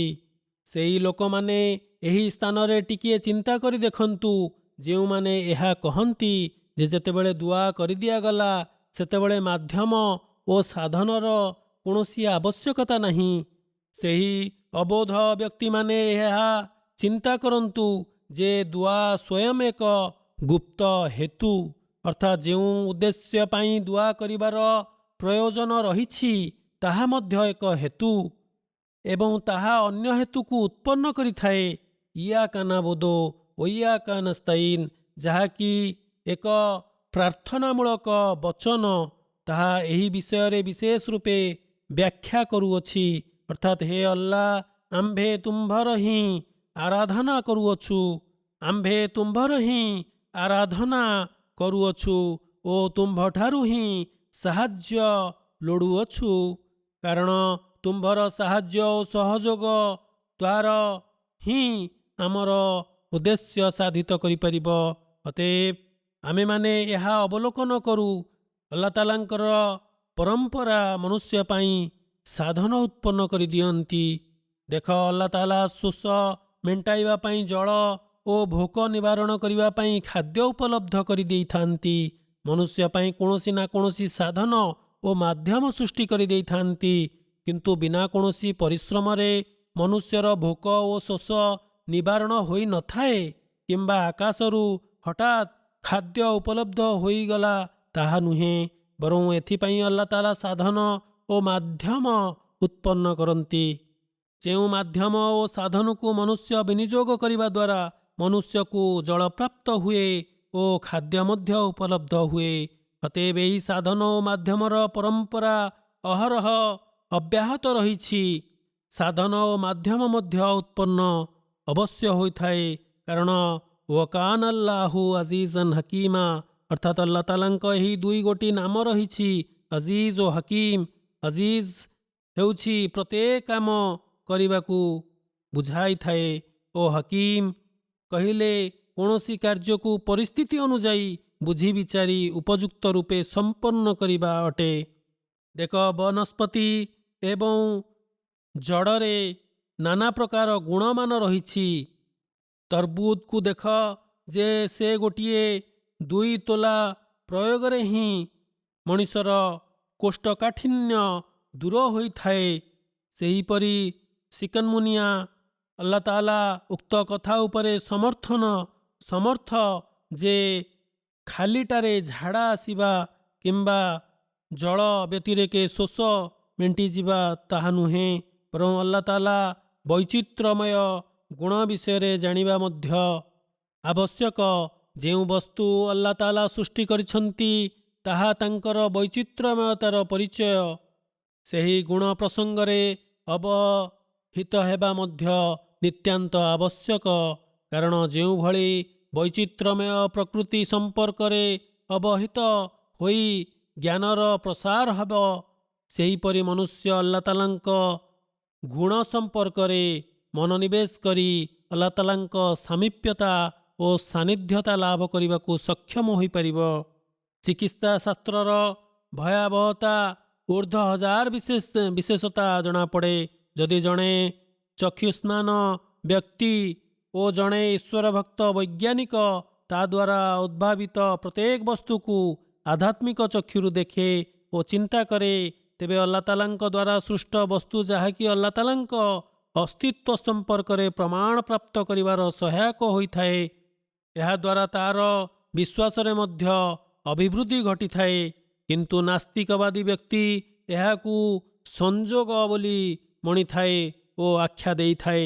ଅତଏବ ଆଲ୍ଲାହ ତାଆଲା ପ୍ରକୃତିର ବୈଚିତ୍ର୍ୟମୟତାକୁ ଏଥିପାଇଁ ଦର୍ଶାଇଲେ ଯେ ମଣିଷ ଏହାକୁ ହୃଦୟଙ୍ଗମ କରୁ କି ପ୍ରତ୍ୟେକ ବସ୍ତୁର କିଛି ନା କିଛି ଲକ୍ଷ୍ୟ ରହିଛି। ହଜରତ ମସିହ ମଉଦ ଆଲୈହିସ୍ସଲାମ ଆହୁରି କୁହନ୍ତି, ଧର୍ମପରାୟଣତାର ମାର୍ଗ ଅବଲମ୍ବନ କର, କାରଣ ଧର୍ମପରାୟଣତା ହିଁ ଏଭଳି ବସ୍ତୁ ଯାହାକୁ ଧର୍ମର ସାରମର୍ମ ବୋଲି କୁହାଯାଏ। ଯଦି ଆମେ ଧର୍ମବିଧାନକୁ ସଂକ୍ଷିପ୍ତ ରୂପେ ବର୍ଣ୍ଣନା କରିବାକୁ ଇଚ୍ଛା ପ୍ରକାଶ କରୁ, ତାହେଲେ ଧର୍ମବିଧାନର ସାର ଧର୍ମପରାୟଣତା ହିଁ ହୋଇପାରିବ। ଧର୍ମପରାୟଣତାର ସ୍ତର ଓ ମର୍ଯ୍ୟାଦା ଅନେକ ରହିଛି, କିନ୍ତୁ ଜଣେ ସତ୍ୟାନୁସନ୍ଧିସୀ ବ୍ୟକ୍ତି ପ୍ରାରମ୍ଭିକ ସ୍ତର ଓ ପର୍ଯ୍ୟାୟକୁ ଅବିଚଳତା ଓ ନୈଷ୍ଠିକତାର ସହିତ ଅତିକ୍ରମ କରେ, ତାହେଲେ ସେ ସେହି ସତ୍ୟତା ଓ ସତ୍ୟାନୁସନ୍ଧେଷୁ ଯୋଗୁଁ ହିଁ ଉଚ୍ଚ ସ୍ତରକୁ ପ୍ରାପ୍ତ କରି ନେଇଥାଏ। ଆଲ୍ଲାହ ତାଆଲା କୁହନ୍ତି, ଇନ୍ନାମା ୟତକବ୍ବଲୁଲ୍ଲାହୁ ମିନାଲ ମୁତ୍ତକିନ୍, ଅର୍ଥାତ୍ ଆଲ୍ଲାହ ତାଆଲା କେବଳ ଧର୍ମପରାୟଣଙ୍କ ଠାରୁ ହିଁ ଉତ୍ସର୍ଗ ଅର୍ଥାତ୍ ଦୁଆ ଗ୍ରହଣ କରନ୍ତି। ଆଲ୍ଲାହ ତାଆଲାଙ୍କର ଏହି ପ୍ରତିଶ୍ରୁତି ରହିଛି, ଇନ୍ନାଲ୍ଲାହା ଲା ୟୁଖ୍ଲିଫୁଲ୍ ମିଆଦ, ଅର୍ଥାତ୍ ବାସ୍ତବିକ ଆଲ୍ଲାହ ତାଆଲା ନିଜର ପ୍ରତିଶ୍ରୁତି ଭଙ୍ଗ କରନ୍ତି ନାହିଁ। ଅତଏବ ଯେଉଁ ପରିସ୍ଥିତିରେ ଦୁଆ ଗ୍ରହଣୀୟ ହେବା ପାଇଁ ଧର୍ମପରାୟଣତାକୁ ଏକ ଗୈରେ ମାନଫକ ବୋଲି ସର୍ତ୍ତ ବୋଲି ଧାର୍ଯ୍ୟ କରାଯାଇଛି, ଏହା ଏଭଳି ସର୍ତ୍ତ ଯାହା ଏଡ଼ାଇ ଦିଆଯାଇପାରିବ ନାହିଁ କିମ୍ବା ଏହାକୁ ବାଦ୍ ଦିଆଯାଇପାରିବ ନାହିଁ। ତେଣୁ ଯଦି ଜଣେ ଅବଚେତନ ଓ ବିମାର୍ଗ ବ୍ୟକ୍ତି ହୋଇ ଦୁଆ ଗ୍ରହଣୀୟ ହେବା ପାଇଁ ଇଚ୍ଛା ପ୍ରକାଶ କରେ, ତେବେ ସେହି ବ୍ୟକ୍ତି ମୂର୍ଖ ଓ ଅଜ୍ଞାନ ବୋଲି ଜଣାଯିବ। ଅତଏବ ଆମ ଜମାତ ନିମନ୍ତେ ଏହା ବାଧ୍ୟତାମୂଳକ ଯେ ଆମ ଜମାତର ପ୍ରତ୍ୟେକ ସଦସ୍ୟ ବୃନ୍ଦ ଯଥାସମ୍ଭବ ଧର୍ମପରାୟଣତା ମାର୍ଗରେ ଅନୁଧାବନ ହୁଅନ୍ତୁ, କାରଣ ଦୁଆ ସ୍ୱୀକାର ହେବାର ସ୍ୱାଦକୁ ସେମାନେ ଆସ୍ୱାଦନ କରିପାରିବେ। ସେମାନଙ୍କର ବିଶ୍ୱାସର ସ୍ତରରେ ଅଭିବୃଦ୍ଧି ଘଟିବ। ଆଲ୍ଲାହ ତାଆଲା ପବିତ୍ର କୁରାନରେ କୁହନ୍ତି, ଫଲ୍ ୟୁମିନୁ ବି, ଅର୍ଥାତ୍ ମୋ ଉପରେ ବିଶ୍ୱାସ ସ୍ଥାପନ କର, ଏହିପରି ଭାବରେ ତୁମ୍ଭର ବିଶ୍ୱାସରେ ଅଭିବୃଦ୍ଧି ଘଟିବ। ହଜରତ ମସିହ ମଉଦ ଆଲୈହିସ୍ସଲାମ ପୁନଶ୍ଚ ଦୟାର ଦୁଇଟି ପ୍ରକାର ଭେଦ ବର୍ଣ୍ଣନା କରି କୁହନ୍ତି, ଦୟା ଦୁଇ ପ୍ରକାରର, ପ୍ରଥମ ଅଶେଷ ଦୟାମୟ ଓ ଦ୍ୱିତୀୟ ସଦା କରୁଣାମୟ। ଏହି ଦୁଇ ନାମରେ ଦୟା ନାମିତ। ଦୟାମୟ ଏଭଳି ଏକ କଲ୍ୟାଣମୟ ଗୁଣ ଯାହା ଆମର ଅସ୍ତିତ୍ୱ ଠାରୁ ମଧ୍ୟ ପୂର୍ବେ ଆରମ୍ଭ ହୋଇଯାଇଛି, ଅର୍ଥାତ୍ ଏ ସ୍ୱର୍ଗ, ଏ ଆକାଶ, ଏ ପାତାଳ ଓ ଏଥିରେ ସମସ୍ତ ଉପାଦାନ ଯାହାକି ଆମ ପାଇଁ ଅନିବାର୍ଯ୍ୟ ଥିଲା, ଲୋଡ଼ା ଥିଲା, ଯାହାକି ଆମେ ଭିକ୍ଷା କରିନଥିଲେ, ମାଗିନଥିଲେ, ଆଲ୍ଲାହ ତାଆଲା ତାହାକୁ ଆମ ସୃଷ୍ଟି ପୂର୍ବରୁ ବହୁ ପୂର୍ବରୁ ସୃଷ୍ଟି କରିଦେଇଛନ୍ତି। ଉଦାହରଣ ସ୍ୱରୂପ ଆଲ୍ଲାହ ତାଆଲା ପ୍ରଥମେ ନିଜର ପୁରାତନ ବିଦ୍ୟାକୁ ଦେଖି ଏକ ପ୍ରକାର ଭୂମି ଓ ଆକାଶ ସୃଷ୍ଟି କଲେ, ଯେଉଁ ବସ୍ତୁଗୁଡ଼ିକ ଆମମାନଙ୍କ ପାଇଁ ବ୍ୟବହାର ଯୋଗ୍ୟ। ସେହି ବସ୍ତୁ ଦ୍ୱାରା ମନୁଷ୍ୟ ସାଧାରଣ ରୂପେ ଉପକୃତ ହୋଇଥାଏ। ଛେଳି ମେଣ୍ଢା ଆଦି ପଶୁଗୁଡ଼ିକ ନିଜ ପାଇଁ ହିତକାରକ ହେବା ପରିବର୍ତ୍ତେ ମନୁଷ୍ୟ ପାଇଁ ହିତକାରକ ସାବ୍ୟସ୍ତ ହୋଇଥାଏ। ତେବେ ଏହି ପଶୁମାନେ ନିଜଠାରୁ ଉପକୃତ ହେଉଛନ୍ତି କି? ଏହି ସମସ୍ତ ବସ୍ତୁ ମନୁଷ୍ୟଙ୍କ ନିମନ୍ତେ ଫଳପ୍ରଦ ହୋଇଥାଏ। ଦେଖ, ଶାରୀରିକ ପ୍ରସଙ୍ଗରେ ମନୁଷ୍ୟ କିଭଳି ସୂକ୍ଷ୍ମ ଏବଂ ସର୍ବୋଚ୍ଚ ସ୍ତରର ଆହାର ଗ୍ରହଣ କରିଥାଏ, ଅର୍ଥାତ୍ ଉନ୍ନତମାନର ମାଂସ ମନୁଷ୍ୟ ପାଇଁ ଉପଲବ୍ଧ ଏବଂ ହାଡ଼ ଓ ଅନ୍ୟାନ୍ୟ ବର୍ଜ୍ୟବସ୍ତୁ କୁକୁର ପାଇଁ ଉଦ୍ଦିଷ୍ଟ। ଅର୍ଥାତ୍ ଶାରୀରିକ ରୂପେ ମନୁଷ୍ୟ ଯେଉଁ ସବୁ ଆନନ୍ଦ, ତୃପ୍ତି ଓ ସ୍ୱାଦ ଲାଭ କରିଥାଏ, ସେହି ସୁଖ, ତୃପ୍ତି, ଆନନ୍ଦ ଓ ସ୍ୱାଦ ପ୍ରାପ୍ତ କରିବା କ୍ଷେତ୍ରରେ ପଶୁମାନେ ମଧ୍ୟ ସାମିଲ ଥାନ୍ତି। କିନ୍ତୁ ମନୁଷ୍ୟ ଯେହେତୁ ଶ୍ରେଷ୍ଠ ପ୍ରାଣୀ, ସେ ଏହି ଶାରୀରିକ ଆନନ୍ଦ ଓ ସୁଖ ଆଦିକୁ ପ୍ରାପ୍ତ କରିଥାଏ। ସେହିପରି ପଶୁମାନେ ଆଧ୍ୟାତ୍ମିକ ଆନନ୍ଦ ପ୍ରାପ୍ତ କରିବା କ୍ଷେତ୍ରରେ ମନୁଷ୍ୟ ସହ ସମତୁଲ୍ୟ ହୋଇନଥାନ୍ତି। ଆଧ୍ୟାତ୍ମିକ ଆନନ୍ଦ ଓ ସୁଖ କେବଳ ମନୁଷ୍ୟ ପାଇଁ ହିଁ ଉଦ୍ଦିଷ୍ଟ। ତହିଁରେ ପଶୁ କିମ୍ବା ଅନ୍ୟ ଜୀବମାନେ ମନୁଷ୍ୟ ସହ ସମ୍ପୃକ୍ତ ନୁହନ୍ତି। ଅର୍ଥାତ୍ ଯେଉଁ ସ୍ତରର ସୁଖ ଓ ଆନନ୍ଦ ମନୁଷ୍ୟ ଲାଭ କରିଥାଏ, ସେଭଳି ପଶୁ ଓ ଅନ୍ୟାନ୍ୟ ଜୀବଜନ୍ତୁମାନେ ଲାଭ କରିନଥାନ୍ତି। ଅତଏବ ଏହା ହେଉଛି ଦୟାର ଦୁଇଟି କିସମ। ପ୍ରଥମ, ଯାହା ଆମମାନଙ୍କର ଅସ୍ତିତ୍ୱଠାରୁ ପୂର୍ବେ ଓ ସମୟ ପୂର୍ବେ ପ୍ରଭୁ ଧାର୍ଯ୍ୟ କରି ରଖିଦେଇଥିଲେ। ତେଣୁ ଏହି ବସ୍ତୁମାନଙ୍କୁ ଆମମାନଙ୍କର ସେବାରେ ନିୟୋଜିତ କରିଦେଇଛନ୍ତି ଏବଂ ଅଦ୍ୟାବଧି ତାହା ଚାଲି ରହିଛି। ଏଗୁଡ଼ିକ ଆମର ଅସ୍ତିତ୍ୱ ଓ ଦୁଆ ପୂର୍ବରୁ ବିଦ୍ୟମାନ ଓ କାର୍ଯ୍ୟରତ। ଆମ ଜନ୍ମଠାରୁ ବହୁ ପୂର୍ବେ ସୃଷ୍ଟି ହୋଇଯାଇଛି ଏବଂ ଆମମାନଙ୍କର ଇଚ୍ଛା ପ୍ରକାଶ କରିବା ଓ ଦୁଆ କରିବା ପୂର୍ବରୁ ତାହାକୁ ପ୍ରଭୁ ଆମ ପାଇଁ ଯୋଗାଇ ଦେଇଥିଲେ ବା ଯୋଗାଇ ଦେଇଛନ୍ତି। ଏହି ସମସ୍ତ ବସ୍ତୁ ଓ ଜୀବଗୁଡ଼ିକ ଆଲ୍ଲାହ ତାଆଲାଙ୍କ ଅଶେଷ ଦୟା ଓ କୃପା ଯୋଗୁଁ ହିଁ ସୃଷ୍ଟି ହୋଇଛି। ଦ୍ୱିତୀୟ, ରହମିୟତ ଅର୍ଥାତ୍ ସଦା କରୁଣାମୟର ଗୁଣ। ଅର୍ଥାତ୍ ଆମେମାନେ ଯେତେବେଳେ କୌଣସି ବସ୍ତୁ ନିମନ୍ତେ ପ୍ରଭୁଙ୍କ ନିକଟରେ ପ୍ରାର୍ଥନା କରୁ, ଅଳି କରୁ, ମାଗୁ, ସେତେବେଳେ ଆଲ୍ଲାହ ତାଆଲା ଆମମାନଙ୍କୁ ତାହା ପ୍ରଦାନ କରିଦେଇଥାନ୍ତି। ତେଣୁ ଏହା ଉପରେ ଯଦି ଅନୁଧ୍ୟାନ କରାଯାଏ, ତେବେ ଜଣାପଡ଼ିବ ଯେ ପ୍ରକୃତି ନିୟମର ସମ୍ପର୍କ ସର୍ବଦା ଦୁଆ ସହିତ ଲାଗି ରହିଛି। ଆଜିକାଲି ଏହାକୁ କେତେକ ଲୋକ ବିଦ୍ଅତ୍ ଅର୍ଥାତ୍ ନୂତନ ପ୍ରଥା ବୋଲି ମନେ କରନ୍ତି। ଆମମାନଙ୍କ ଦୁଆର ଆଲ୍ଲାହ ତାଆଲାଙ୍କ ସହିତ ଯେଉଁ ସମ୍ପର୍କ ରହିଛି, ମୁଁ ଏ ସମ୍ପର୍କରେ ମଧ୍ୟ ବର୍ଣ୍ଣନା କରିବାକୁ ଚାହୁଁଛି। ହୁଜୁର କହିଲେ, ଯେତେବେଳେ ଜଣେ ଶିଶୁ ଭୋକରୁ ମା'ର ସ୍ତନ୍ୟପାନ ପାଇଁ ବ୍ୟାକୁଳ ହୋଇ ଅଳି କରେ, କାନ୍ଦିବା ଆରମ୍ଭ କରେ, ସେତେବେଳେ ମା'ର ସ୍ତନରୁ କ୍ଷୀର ଝରି ଆସିଥାଏ। ଯଦିଚ ସେତେବେଳେ ଶିଶୁ ଦୁଆ ସମ୍ପର୍କରେ ପୂର୍ଣ୍ଣ ରୂପେ ଅଜ୍ଞାତ ଥାଏ, ଦୁଆ କ'ଣ ଓ ଦୁଆ କାହାକୁ କହନ୍ତି ସେ ବିଷୟରେ ତାହାକୁ କୌଣସି ଜ୍ଞାତ ନଥାଏ, ନା ସେ ଦୁଆ କ'ଣ ବୋଲି ବା ଦୁଆ ବିଷୟରେ ଶୁଣିଥାଏ। କିନ୍ତୁ ସେହି ଶିଶୁର କାନ୍ଦ ମା'ର ସ୍ତନରୁ କାହିଁକି ଅମୃତ ସଦୃଶ କ୍ଷୀରକୁ ଝରି ଆସିବାକୁ ବାଧ୍ୟ କରିଥାଏ, ଏ ପ୍ରସଙ୍ଗରେ ସମସ୍ତେ ଅଭିଜ୍ଞ। ବେଳେବେଳେ ଏହା ଦେଖାଯାଇଛି ଯେ ମା' କ୍ଷୀର ଥିବାର ନିଜ ସ୍ତନରେ ଅନୁଭବ ମଧ୍ୟ କରିନଥାଏ, କିନ୍ତୁ ଶିଶୁର ଚିତ୍କାର ଓ କ୍ରନ୍ଦନ ସେହି କ୍ଷୀରକୁ ଟାଣି ଆଣିଥାଏ। ତେବେ କ'ଣ ଆମମାନଙ୍କର ଆର୍ତ୍ତ ଚିତ୍କାର ଆଲ୍ଲାହ ତାଆଲାଙ୍କର କୃପାକୁ ଆକର୍ଷିତ କରିପାରିବ ନାହିଁ? ନିଶ୍ଚୟ କରିବ ଏବଂ ନିଶ୍ଚିତ କରିଥାଏ। ସବୁକିଛି ଆକର୍ଷିତ କରିଥାଏ, କିନ୍ତୁ ଦୃଷ୍ଟିଶକ୍ତି ରଖୁଥିବା ସେହି ଦୃଷ୍ଟିହୀନ ବ୍ୟକ୍ତି ଯେଉଁମାନେ ଫାଜିଲ ଓ ଦାର୍ଶନିକ ବୋଲାଇଥାନ୍ତି, ସେମାନେ ଆଲ୍ଲାହ ତାଆଲାଙ୍କର ଏହି ସଦା କରୁଣାମୟ ଗୁଣକୁ ଅବଲୋକନ କରିପାରନ୍ତି ନାହିଁ। ଶିଶୁର ସମ୍ପର୍କ ମା' ସହିତ ଥାଏ ଏହି ମାତୃତ୍ୱମୟ ସମ୍ପର୍କକୁ ମନୁଷ୍ୟ ନିଜ ମସ୍ତିଷ୍କରେ ରଖି ଯଦି ଦୁଆର ଦର୍ଶନତ୍ୱ ଉପରେ ବିଚାର କରେ, ତାହେଲେ ତାହା ଅତ୍ୟନ୍ତ ସହଜ ଓ ସରଳ ବୋଲି ଜଣାପଡ଼ିବ। ଦ୍ୱିତୀୟ ପ୍ରକାରର ଦୟା ଏହି ଶିକ୍ଷା ଦିଏ ଯେ କରୁଣା ଭିକ୍ଷା ପରେ ହିଁ ଦୟାଭାବ ଉତ୍ପନ୍ନ ହୋଇଥାଏ। ଅର୍ଥାତ୍ ଆଲ୍ଲାହ ତାଆଲାଙ୍କୁ ମାଗି ଚାଲ, ସେ ତୁମର ଆବଶ୍ୟକତାକୁ ଅବଶ୍ୟ ପରିପୂରଣ କରିବେ।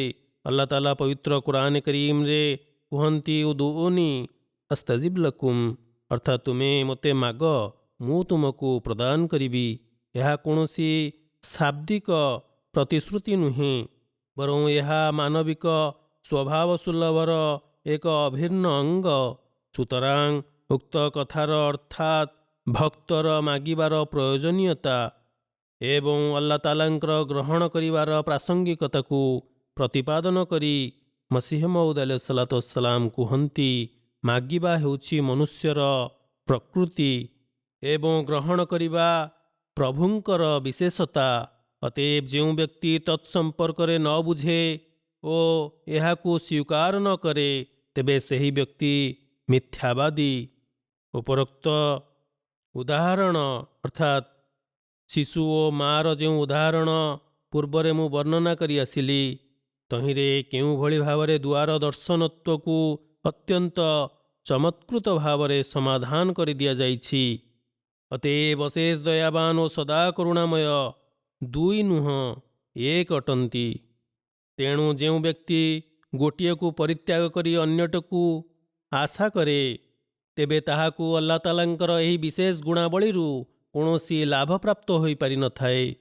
ଦୟାବାନ କହିଲେ, ଆମେ ଆଲ୍ଲାହ ତାଆଲାଙ୍କ ଠାରୁ ଯେଉଁ ବସ୍ତୁ ମାଗିନେଉ ଏବଂ ସେ ଆମକୁ ସେହି ବସ୍ତୁ ପ୍ରଦାନ କରିଦେବେ, ଏହି ସାହସଟି ଆମମାନଙ୍କଠାରେ ସୃଷ୍ଟି ହୋଇଥାଏ। ଏଥିପାଇଁ ଆଲ୍ଲାହ ତାଆଲା ମାଧ୍ୟମ ଉତ୍ପନ୍ନ କରିଥାନ୍ତି ଏବଂ ଅଶେଷ ଦୟାବାନ ଈଶ୍ୱରଙ୍କ ନିକଟରେ ଦୁଆ କରିବା ଓ ତାଙ୍କ କୃପା ଲାଭ କରିବା ମନୁଷ୍ୟର କାର୍ଯ୍ୟ। ହଜରତ ମସିହ ମଉଦ୍ ଆଲୈହିସ୍ସଲାମ କୁହନ୍ତି, ଯେଉଁ ବ୍ୟକ୍ତି ଏପରି କରେ ନାହିଁ, ତେବେ ସେହି ବ୍ୟକ୍ତି କୃତଘ୍ନ।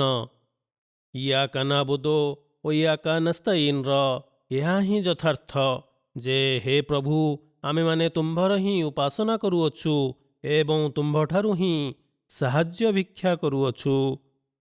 ଏହି ସାଂସାରିକ ପ୍ରକାଶମୂଳକ ସାଧନ ତଥା ମାଧ୍ୟମ ଯାହାକୁ ତୁମ୍ଭେ ଆମମାନଙ୍କୁ ପ୍ରଦାନ କରିଅଛ, ତାରି ଦ୍ୱାହି ଦେଇ ଆମେ ତୁମ୍ଭର ସାହାଯ୍ୟ ଲୋଡ଼ୁଅଛୁ। ଆମେମାନେ ସେହି ପ୍ରକାଶମୂଳକ ମାଧ୍ୟମ ଦ୍ୱାରା ତୁମର ଉପାସନା କରୁଅଛୁ। ଦେଖ, ହଜରତ ମସିହ ମଉଦ୍ ଆଲୈହିସ୍ସଲାମ କିପରି ତୁଣ୍ଡର ଉଦାହରଣ ଦେଇଛନ୍ତି। ମନୁଷ୍ୟର ଶିରା ପ୍ରଶିରା, ଜିହ୍ୱାର ଲାଳ, ମାଂସପେଶୀ ଇତ୍ୟାଦି ଏହି ସମସ୍ତ ଅଙ୍ଗ ପ୍ରତ୍ୟଙ୍ଗ ଶରୀରର ଅଭିନ୍ନ ଅଙ୍ଗ। ଏହି ସମସ୍ତ ଅଙ୍ଗ ପ୍ରତ୍ୟଙ୍ଗକୁ ଘେନି ମନୁଷ୍ୟର ଜିହ୍ୱା ସୃଷ୍ଟି ହୋଇଛି। ଯଦି ଜିହ୍ୱା ସୃଷ୍ଟି ହୋଇ ନଥାନ୍ତା, ତାହେଲେ ଆମେ କଥା କିପରି କହିଥାନ୍ତେ? ଅତଏବ ଯଦି ଜିହ୍ୱାରେ ଶିରା ପ୍ରଶିରା ନଥାନ୍ତା, ତେବେ ପାଟି ଶୁଷ୍କ ହୋଇଯାଇଥାନ୍ତା। ଫଳତଃ ମନୁଷ୍ୟ କଥାବାର୍ତ୍ତା କରିବାକୁ ସକ୍ଷମ ହୋଇପାରିନଥାନ୍ତା। ଯଦି ଶିରା ପ୍ରଶିରାକୁ ଆର୍ଦ୍ରତା ନ ମିଳେ, ତେବେ ମନୁଷ୍ୟ ନିଜର ଜିହ୍ୱାକୁ ଗତିଶୀଳ କିପରି କରିପାରିଥାନ୍ତା? ଅତଏବ ଆଲ୍ଲାହ ତାଆଲା ଏହି ଏକ ତୁଣ୍ଡ ମନୁଷ୍ୟକୁ ପ୍ରଦାନ କଲେ, ଯାହା ମନୁଷ୍ୟ ମଧ୍ୟରେ ଥିବା ତାର ଭାବକୁ ପରିପ୍ରକାଶ କରୁଅଛି, ପରସ୍ପର ସହ କଥାବାର୍ତ୍ତା ହୋଇପାରୁଛି।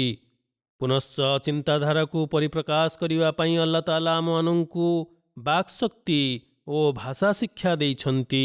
ଯଦି ଆମେ ପ୍ରାର୍ଥନା ପାଇଁ ତୁଣ୍ଡକୁ ବ୍ୟବହାର ନ କରୁ, ତେବେ ଏହା ଆମମାନଙ୍କର ଦୁର୍ଭାଗ୍ୟ ହେବ। ଏପରି ଅନେକ ରୋଗ ରହିଛି, ତାହା ଯଦି ଜିହ୍ୱାକୁ ଆକ୍ରାନ୍ତ କରେ, ତେବେ ଜିହ୍ୱା ନିଜ କାର୍ଯ୍ୟ କରିବା ବନ୍ଦ କରିଦେଇଥାଏ, ଏପର୍ଯ୍ୟନ୍ତ କି ମନୁଷ୍ୟ ମୂକ ପାଲଟି ଯାଇଥାଏ।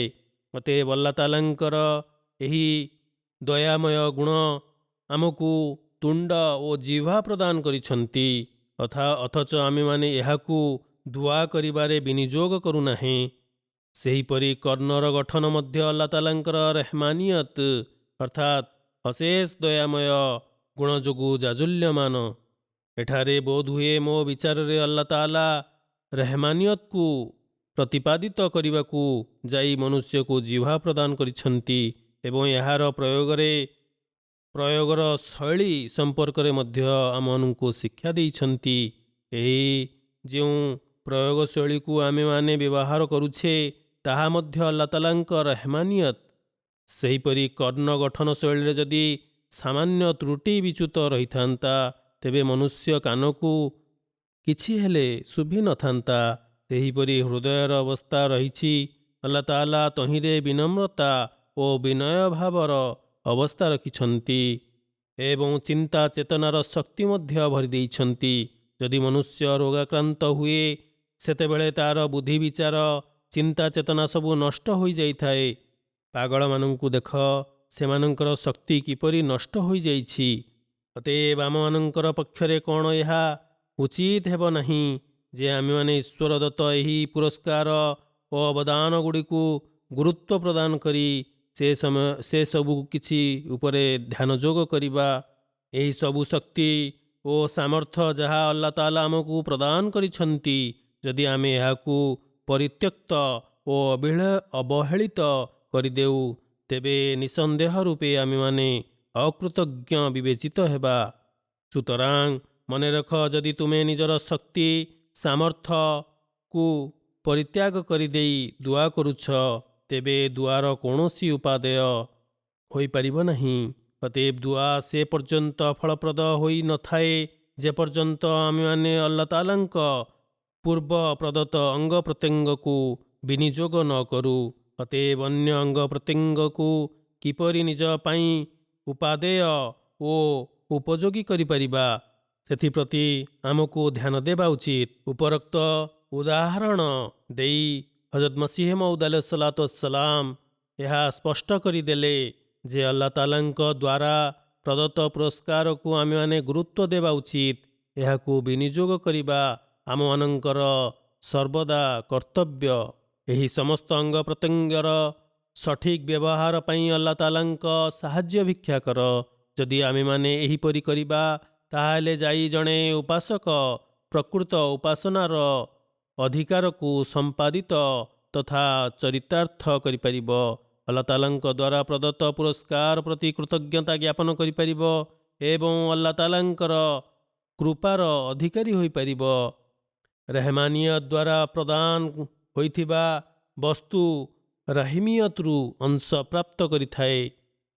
ଆମେମାନେ ସେତେବେଳେ ଦୁଆ ଗ୍ରହଣୀୟ ହେବାର ଦୃଶ୍ୟକୁ ସ୍ୱଚକ୍ଷୁରେ ଅବଲୋକନ କରିପାରିବା ଯେତେବେଳେ ଏ ସମ୍ପର୍କରେ ହଜରତ ମସିହ ମଉଦ ଆଲୈହିସ୍ସଲାମଙ୍କର କଥନକୁ ନିଜ ସମ୍ମୁଖରେ ରଖି ସେଥିରୁ ଅର୍ଥାତ୍ ସେହି ସମସ୍ତ ପୁରସ୍କାର ଗୁଡ଼ିକୁ ବିନିଯୋଗ କରିବା ଓ ସେଥିରୁ ଉପକୃତ ହେବା।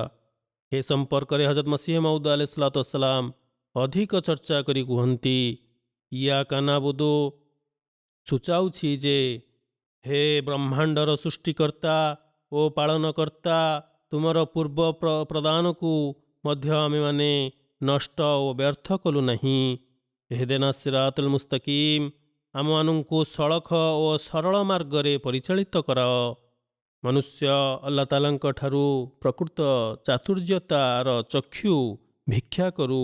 କାରଣ ଯଦି ମନୁଷ୍ୟ ଦୁଆ କରି ଆଲ୍ଲାହ ତାଆଲାଙ୍କର କୃପା ଓ କରୁଣା ପ୍ରାପ୍ତ ନ କରେ କିମ୍ବା ଯଦି ମନୁଷ୍ୟକୁ ଦୁଆ କରିବାର ସୁଯୋଗ ନ ମିଳେ ତେବେ ବିନୀତ ତଥା ଦୁର୍ବଳ ମନୁଷ୍ୟ ଅନ୍ଧକାରରେ କବଳିତ ହୋଇଯିବ।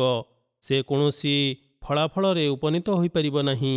ସେ ଯାହା ହେଉନା କାହିଁକି ମନୁଷ୍ୟ ସେହି ଅନ୍ଧକାରରୁ ବାହାରିବା ପାଇଁ ଦୁଆ କରିବାକୁ ପଡ଼ିବ। ହଜରତ ମସିହ ମଉଦ ଆଲୈହିସ୍ସଲାମ କୁହନ୍ତି, ଦୀର୍ଘକାଳ ହେଲା ଇଂରେଜ ଆଇନରେ ମୁଁ ଏହା ଦେଖିଥିଲି ଯେ ତକ୍ୱା ପାଇଁ କିଛି ଜିନିଷ ଦେଖାଇବା ଆବଶ୍ୟକ ହୋଇଥାଏ। ତକାୱା ଅର୍ଥାତ୍ ଚାଷୀକୁ ସରକାରୀଙ୍କ ପକ୍ଷରୁ ଋଣ ଆକାରରେ ମିଳିଥାଏ ତାହାକୁ ତକାୱା କହନ୍ତି। ତକାୱା ପାଇଁ କିଛି ଜିନିଷ ଅର୍ଥାତ୍ ଯାହାଠାରୁ ତକାୱା ନିଆଯାଉଛି ତାକୁ କିଛି ଜିନିଷ ଦେଖାଇବାକୁ ଆବଶ୍ୟକ ପଡ଼ିଥାଏ। ଜମିଦାରମାନେ ସରକାରଙ୍କ ଠାରୁ ଋଣ ଆକାରରେ ନେଇଥାନ୍ତି। ଏଠାରେ ଲଣ୍ଡନରେ ମଧ୍ୟ ଏହି ଋଣ ବ୍ୟବସ୍ଥାକୁ ମୋର୍ଟଗେଜ୍ କୁହନ୍ତି। ଅର୍ଥାତ୍ ପ୍ରଥମେ ନିଜ ତରଫରୁ ସରକାରଙ୍କୁ କିଛି ଅର୍ଥ ଦେବାକୁ ପଡ଼ିଥାଏ କିମ୍ବା ମଝିରେ ଥରେ ଅର୍ଥ ଦେବାକୁ ପଡ଼ିଥାଏ ଅବା କୌଣସି ଜାମିନ ଦେବାକୁ ପଡ଼ିଥାଏ ଅଥବା କୌଣସି ବସ୍ତୁ ଦେଖାଇବା ଆବଶ୍ୟକ ପଡ଼ିଥାଏ। ସେ ଯାହା ହେଉନା କାହିଁକି ବ୍ୟବହାରିକ ରୂପେ କିଛି ନା କିଛି ସରକାରଙ୍କୁ ପ୍ରଦର୍ଶନ କରିବା ପରେ ଦେଖାଇବା ପରେ ତାହାକୁ ତାପରେ ଯାଇ ତକାୱା ମିଳିଥାଏ। ସେହିପରି ପ୍ରକୃତିର ନିୟମ ଆଡ଼କୁ ଏହା ଦୃଷ୍ଟିପାତ କରୁଛି। କାରଣ ଆମକୁ ପୂର୍ବେ ଯାହା କିଛି ପ୍ରାପ୍ତ ହୋଇଛି ତହିଁରୁ ଆମେମାନେ କ'ଣ ପ୍ରସ୍ତୁତ କଲେ। ଯଦି ବୁଦ୍ଧି ବିବେକ ଆଖି କାନ ଥାଇ ତୁମେମାନେ ସାଂସାରିକ ମୋହମାୟାରେ କବଳିତ ହୋଇଯାଅ, ମୂର୍ଖ ଓ ପାଗଳାମୀ ଆଡ଼କୁ ନଈପଡ଼ ଢଳିପଡ଼, ତାହେଲେ ଦୁଆ କର ତେବେ ସେ ଦୁଆ କିଭଳି ଫଳପ୍ରଦ ବା ସ୍ୱୀକାରଯୋଗ୍ୟ ହେବ। କାରଣ ଏପରି କରିବା ଦ୍ୱାରା ଆଲ୍ଲାହ ତାଆଲାଙ୍କର କୃପା ଲାଭ ହୋଇନଥାଏ।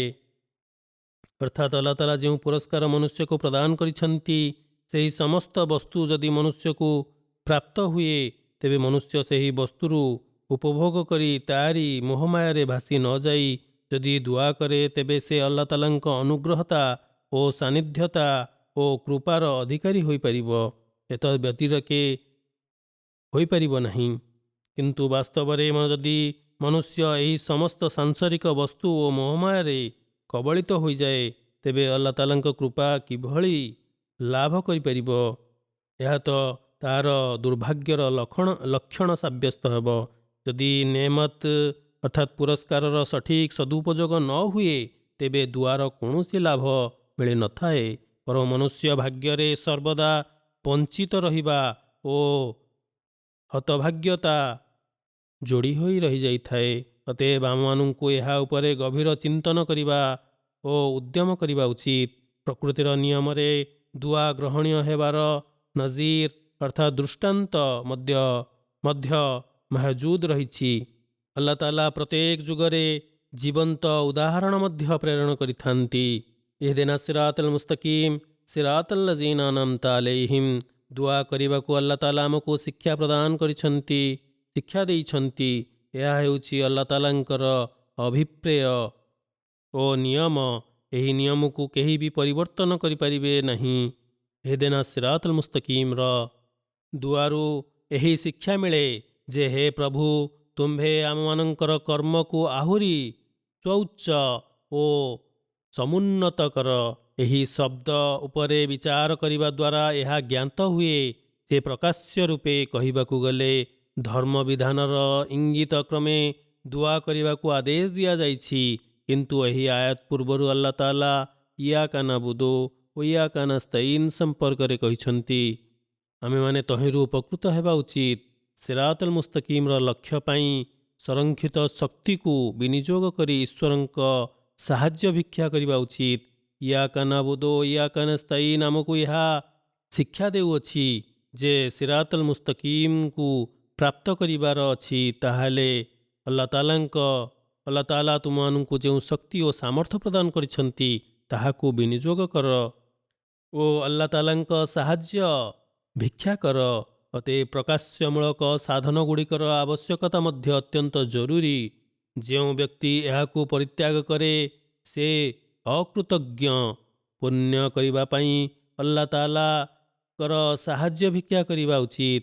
ହଜରତ ମସିହ ମଉଦ ଆଲୈହିସ୍ସଲାତୁ ୱସ୍ସଲାମ କୁହନ୍ତି ଆଲ୍ଲାହ ତାଆଲା ଆମମାନଙ୍କୁ ଏଭଳି ଜିହ୍ୱା ଓ ତୁଣ୍ଡ ପ୍ରଦାନ କରିଛନ୍ତି ଯାହା ହୃଦୟର ଭାବବେଗ ଓ ଇଚ୍ଛା ତଥା ଅଭିଳାଷକୁ ଆମେ ବ୍ୟକ୍ତ କରିଥାଉ। ପୁନଶ୍ଚ ହଜରତ ମସିହ ମଉଦ ଆଲୈହିସ୍ସଲାତୁ ୱସ୍ସଲାମ କୁହନ୍ତି ଆଲ୍ଲାହ ତାଆଲା ହୃଦୟରେ ବିନୀତ ଓ ବିନମ୍ରତାର ଅବସ୍ଥା ଅବା ଗୁଣ ରଖିଛନ୍ତି। ମନୁଷ୍ୟଠାରେ ଧ୍ୟାନ ତଥା ଚିନ୍ତା କରିବାର ଶକ୍ତି ରଖିଛନ୍ତି। ଅତଏବ ଆମେମାନେ ଯଦି ଏହି ସମସ୍ତ ଶକ୍ତି ଓ ସାମର୍ଥ୍ୟକୁ ପରିତ୍ୟାଗ କରି ଦୁଆ କରୁ ତାହେଲେ ଆମମାନଙ୍କର ଏହି ଦୁଆ କିଭଳି ଫଳପ୍ରଦ ହେବ? କାରଣ ଆମେମାନେ ଯେତେବେଳେ ପୂର୍ବ ପ୍ରଦତ୍ତ ଶକ୍ତିକୁ ବିନିଯୋଗ କଲୁ ନାହୁଁ ତେବେ ଅନ୍ୟ ଶକ୍ତିଠାରୁ କିପରି ଲାଭବାନ ହୋଇପାରିବା?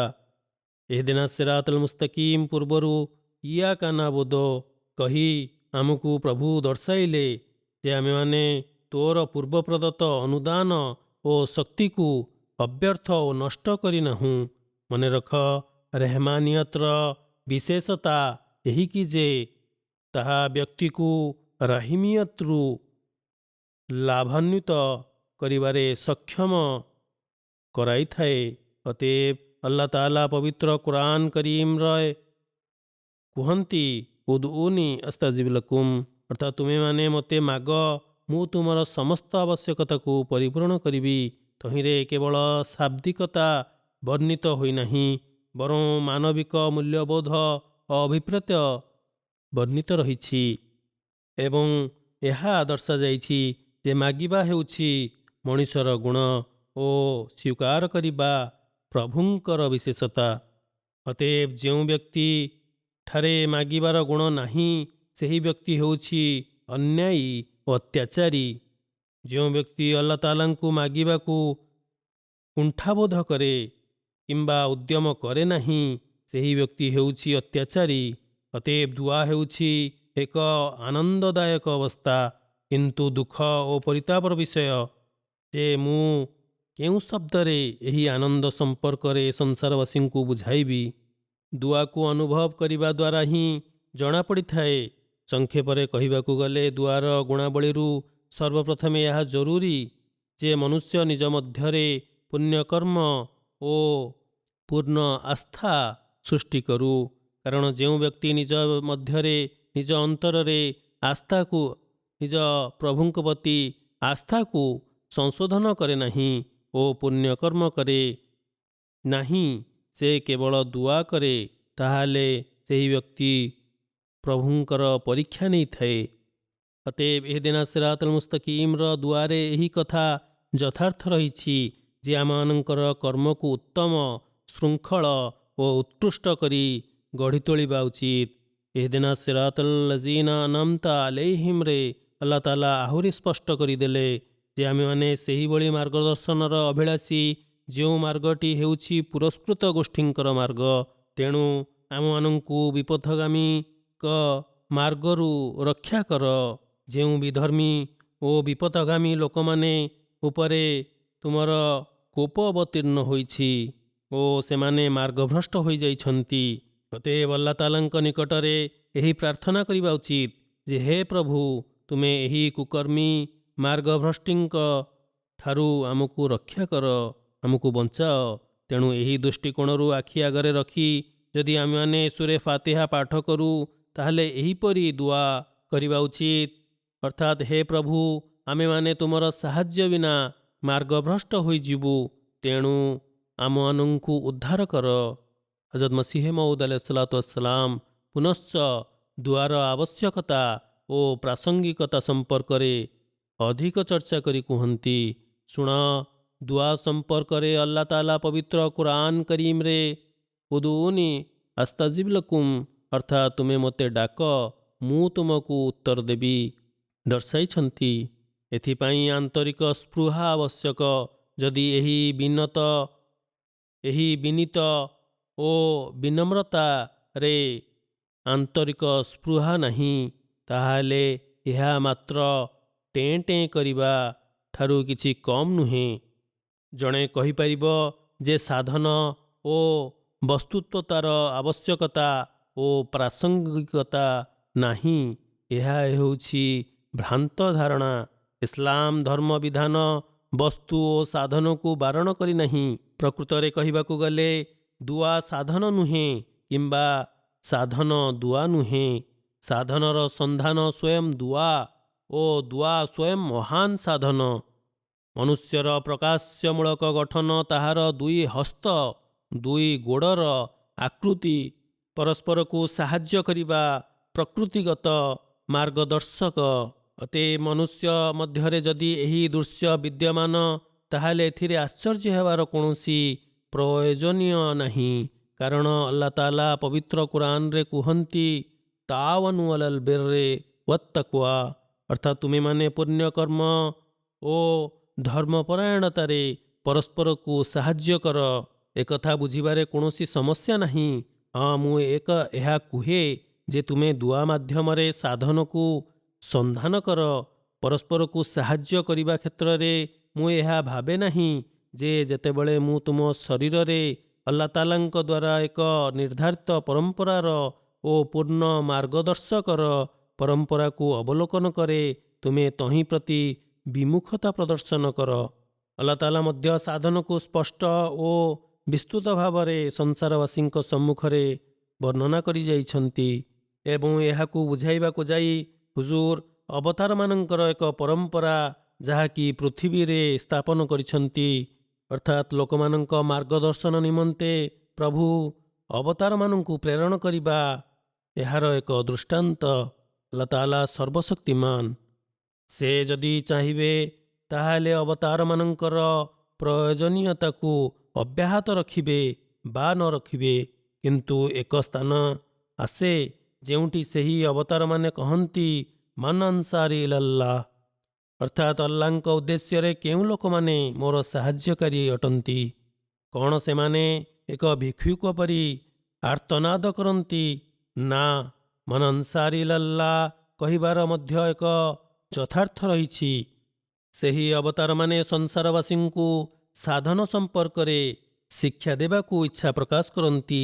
ଏହି ସାଂସାରିକ ବସ୍ତୁ ଯାହାକୁ ଉପଲବ୍ଧ କରାଇବା ମଧ୍ୟ ଆବଶ୍ୟକ, ଏହା ପ୍ରାର୍ଥନାର ଏକ ବିଭାଗ।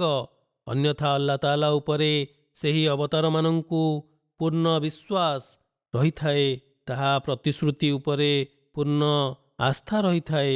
ସେମାନେ ଜାଣନ୍ତି ଯେ ଆଲ୍ଲାହ ତାଲା ପ୍ରତିଶ୍ରୁତି ରହିଛି, ଆଲ୍ଲାହ ତାଲାଙ୍କର ପ୍ରତିଶ୍ରୁତି ରହିଛି, ଇନ୍ନା ଲିନାନସୁରା ରୁସୁଲନା ଇନ୍ନା ଲିନାନସୁରା ରୁସୁଲୁନା ୱଲ୍ଲଜିନା ଆମନୁ ଫିଲ୍ ହୟାତି ଦୁନିଆ, ଅର୍ଥାତ୍ ଆମ୍ଭେ ଆମ୍ଭ ରସୁଲମାନଙ୍କୁ ଓ ସେମାନଙ୍କ ଉପରେ ବିଶ୍ୱାସ ସ୍ଥାପନ କରିଥିବା ଲୋକମାନଙ୍କୁ ନିଶ୍ଚୟ ଏହି ସଂସାରରେ ମଧ୍ୟ ସାହାଯ୍ୟ କରିବୁ।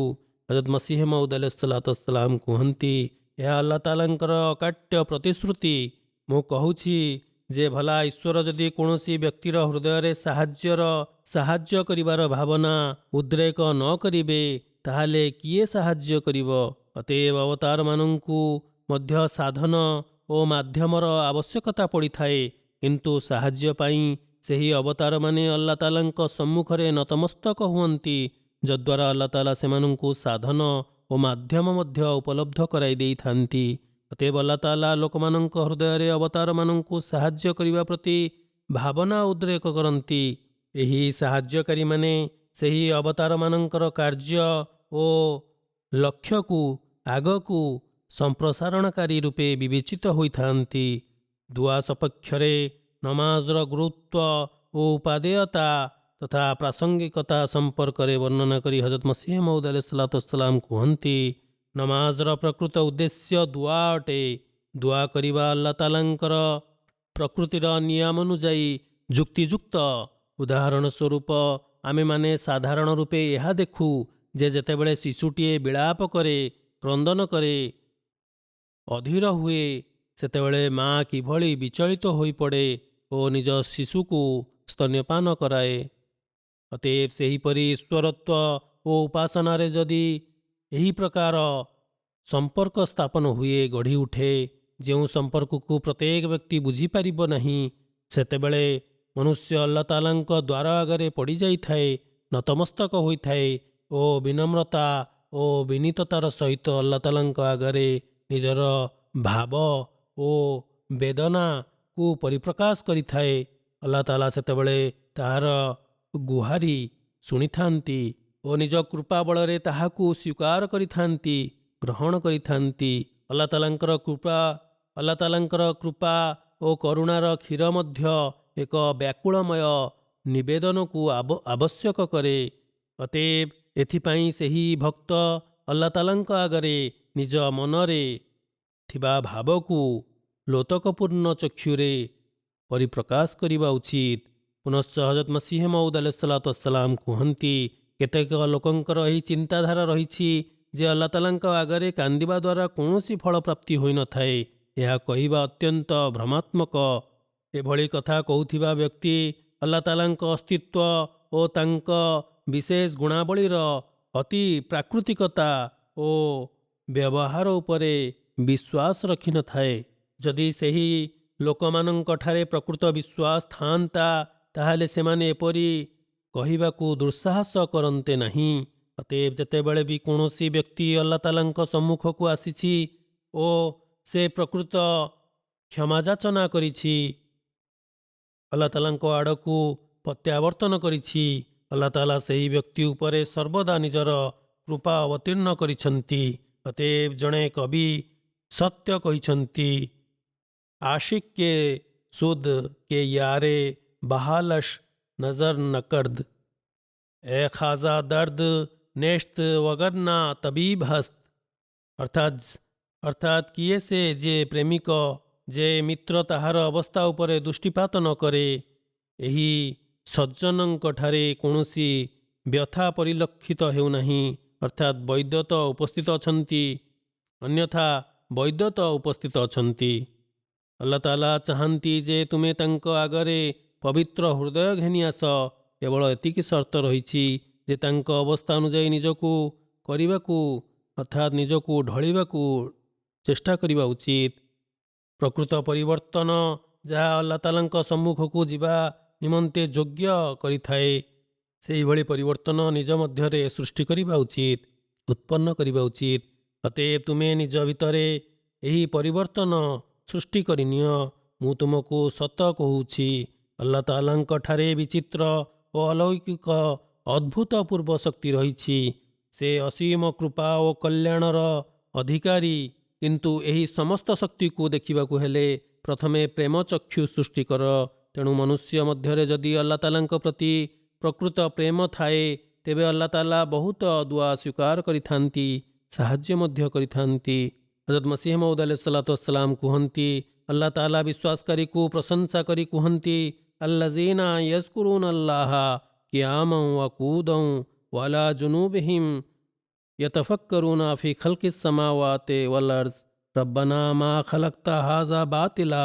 ଅର୍ଥାତ୍ ଯେଉଁ ଜ୍ଞାନୀମାନେ ଛିଡ଼ା ହୋଇ ବସି ବା ଶୋଇବା ଅବସ୍ଥାରେ ଆଲ୍ଲାହ ତାଆଲାଙ୍କୁ ସ୍ମରଣ କରନ୍ତି ଏବଂ ଆକାଶ ଓ ପୃଥିବୀର ସୃଷ୍ଟି ବିଷୟରେ ଚିନ୍ତା କରନ୍ତି, ସେତେବେଳେ ସେମାନଙ୍କ ସମ୍ମୁଖରେ ଈଶ୍ୱରଙ୍କ ସୂକ୍ଷ୍ମ କାରିଗରୀ ସମ୍ପର୍କରେ କାରିଗର ତାର ସୂକ୍ଷ୍ମତା ସେମାନଙ୍କ ଠାରେ ଉନ୍ମୋଚିତ ହୋଇଥାଏ। ସେତେବେଳେ ସେମାନେ କୁହନ୍ତି, ହେ ଆମର ପାଳନକର୍ତ୍ତା, ତୁମ୍ଭେ ଏହି ଜଗତର କାରିଗରୀକୁ ପୃଥା ସୃଷ୍ଟି କରିନାହଁ। ସେହି ବିଶ୍ୱାସକାରୀମାନେ ଯେଉଁମାନେ ବିଶିଷ୍ଟ ବିଶ୍ୱାସକାରୀ, ଈଶ୍ୱର ଭୀରୁ ଓ ସାଂସାରିକ ଗ୍ରସିତ ବ୍ୟକ୍ତିଙ୍କ ପରି ମନରେ କାମନା ରଖିନଥାନ୍ତି, ସେମାନେ ସେତିକିରେ ହିଁ ମିତବ୍ୟୟତା କରନ୍ତି ଯେତିକି ଭୂମିର ଆକାର ରହିଛି।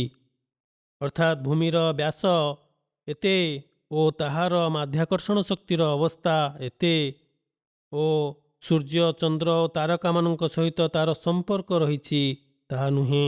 ବରଂ ସେହି ବିଶ୍ୱାସକାରୀମାନେ ଆଲ୍ଲାହ ତାଆଲାଙ୍କ କାରିଗରର ପୂର୍ଣ୍ଣତ୍ୱକୁ ଉପଲବ୍ଧି କରି ବା ଚିହ୍ନି ତାଙ୍କର ବିଶିଷ୍ଟତାକୁ ଉନ୍ମୋଚିତ କରିବାକୁ ପ୍ରତ୍ୟାବର୍ତ୍ତନ କରନ୍ତି ଓ ନିଜ ବିଶ୍ୱାସକୁ ସୁଦୃଢ଼ କରନ୍ତି। ଅର୍ଥାତ୍ ଜ୍ଞାନ ଆହରଣ କରି ଆଲ୍ଲାହ ତାଆଲାଙ୍କ ଆଡ଼କୁ ଆନତ ହୁଅନ୍ତି। ତେବେ ଏହା ହିଁ ହେଉଛି ଜଣେ ପ୍ରକୃତ ବିଶ୍ୱାସକାରୀର ଏକ ବିଶିଷ୍ଟ ଲକ୍ଷଣ। ଏହି କେତେକ କଥା ମୁଁ ସେହି ମହାନ କୋଟିନିଧିରୁ ଉଦ୍ଧୃତ କରିଛି, ଯାହାକି ହଜରତ ମସିହ ମଉଦ ଆଲୈହିସ୍ସଲାତୁ ୱସ୍ସଲାମଙ୍କର ଗନ୍ତାଘରରୁ ଉଦ୍ଧୃତ ମହତ୍ୱପୂର୍ଣ୍ଣ ଉପଦେଶ, ଯେଉଁ ହଜରତ ମସିହ ମଉଦ ଆଲୈହିସ୍ସଲାତୁ ୱସ୍ସଲାମ ଆମକୁ ପ୍ରଦାନ କରିଛନ୍ତି, ଯଦ୍ୱାରା ଦୁଆର ଗୁରୁତ୍ୱତା, ତତ୍ତ୍ୱ, ଦୁଆ କରିବାର ଶୈଳୀ, ଦର୍ଶନଶାସ୍ତ୍ର ଆଦି ସମ୍ପର୍କରେ କିଛି ନା କିଛି ଆଲୋକପାତ ହୋଇଥାଏ।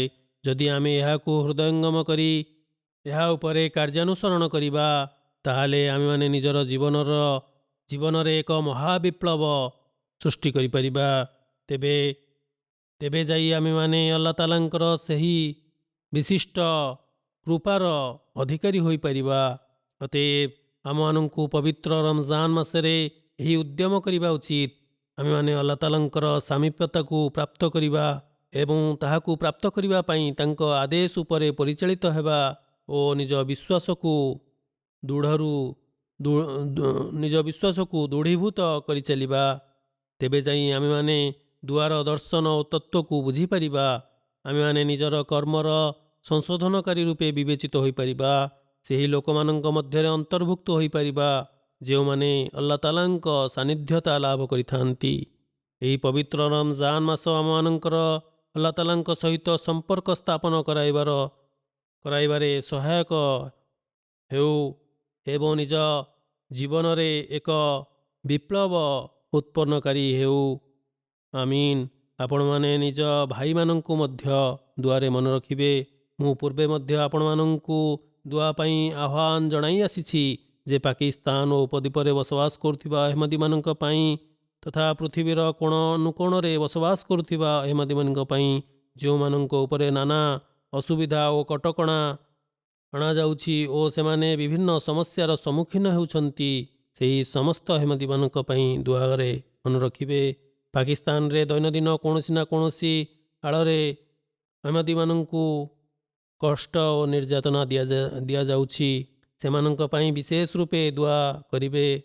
ସେହିପରି ଉପଦ୍ୱୀପରେ ମଧ୍ୟ ସେହି ବିରୋଧୀମାନେ ଅହମଦୀମାନଙ୍କ ବିରୁଦ୍ଧରେ ପୁନର୍ବାର କେସ୍ ଖୋଲିବାକୁ ଇଚ୍ଛା ପ୍ରକାଶ କଲେଣି।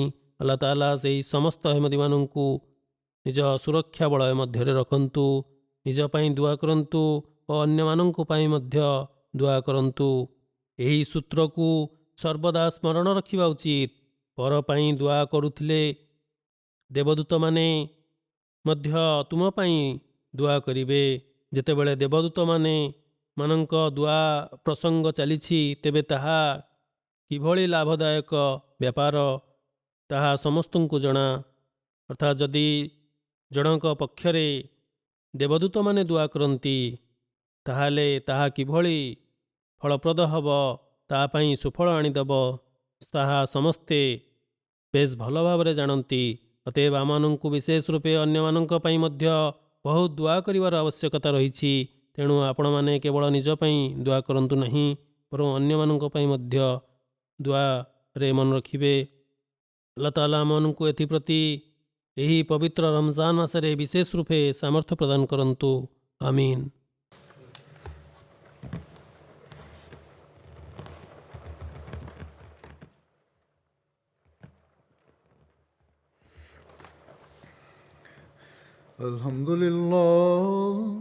Alhamdulillah nahmaduhu wa nasta'inuhu wa nastaghfiruh wa nu'minu bihi wa natawakkalu alayhi wa na'udhu billahi min shururi anfusina wa min sayyiati a'malina. ومن يهده الله فلا مضل له ومن يضلل فلا هادي له ونشهد أن لا إله إلا الله ونشهد أن محمدا عبده ورسوله.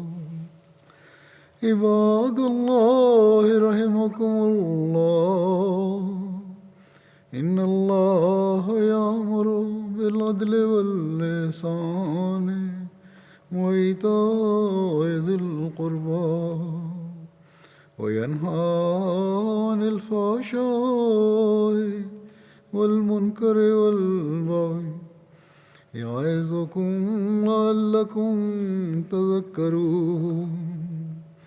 اذكروا الله يذكركم وادعوه يستجب لكم ولذكر الله أكبر.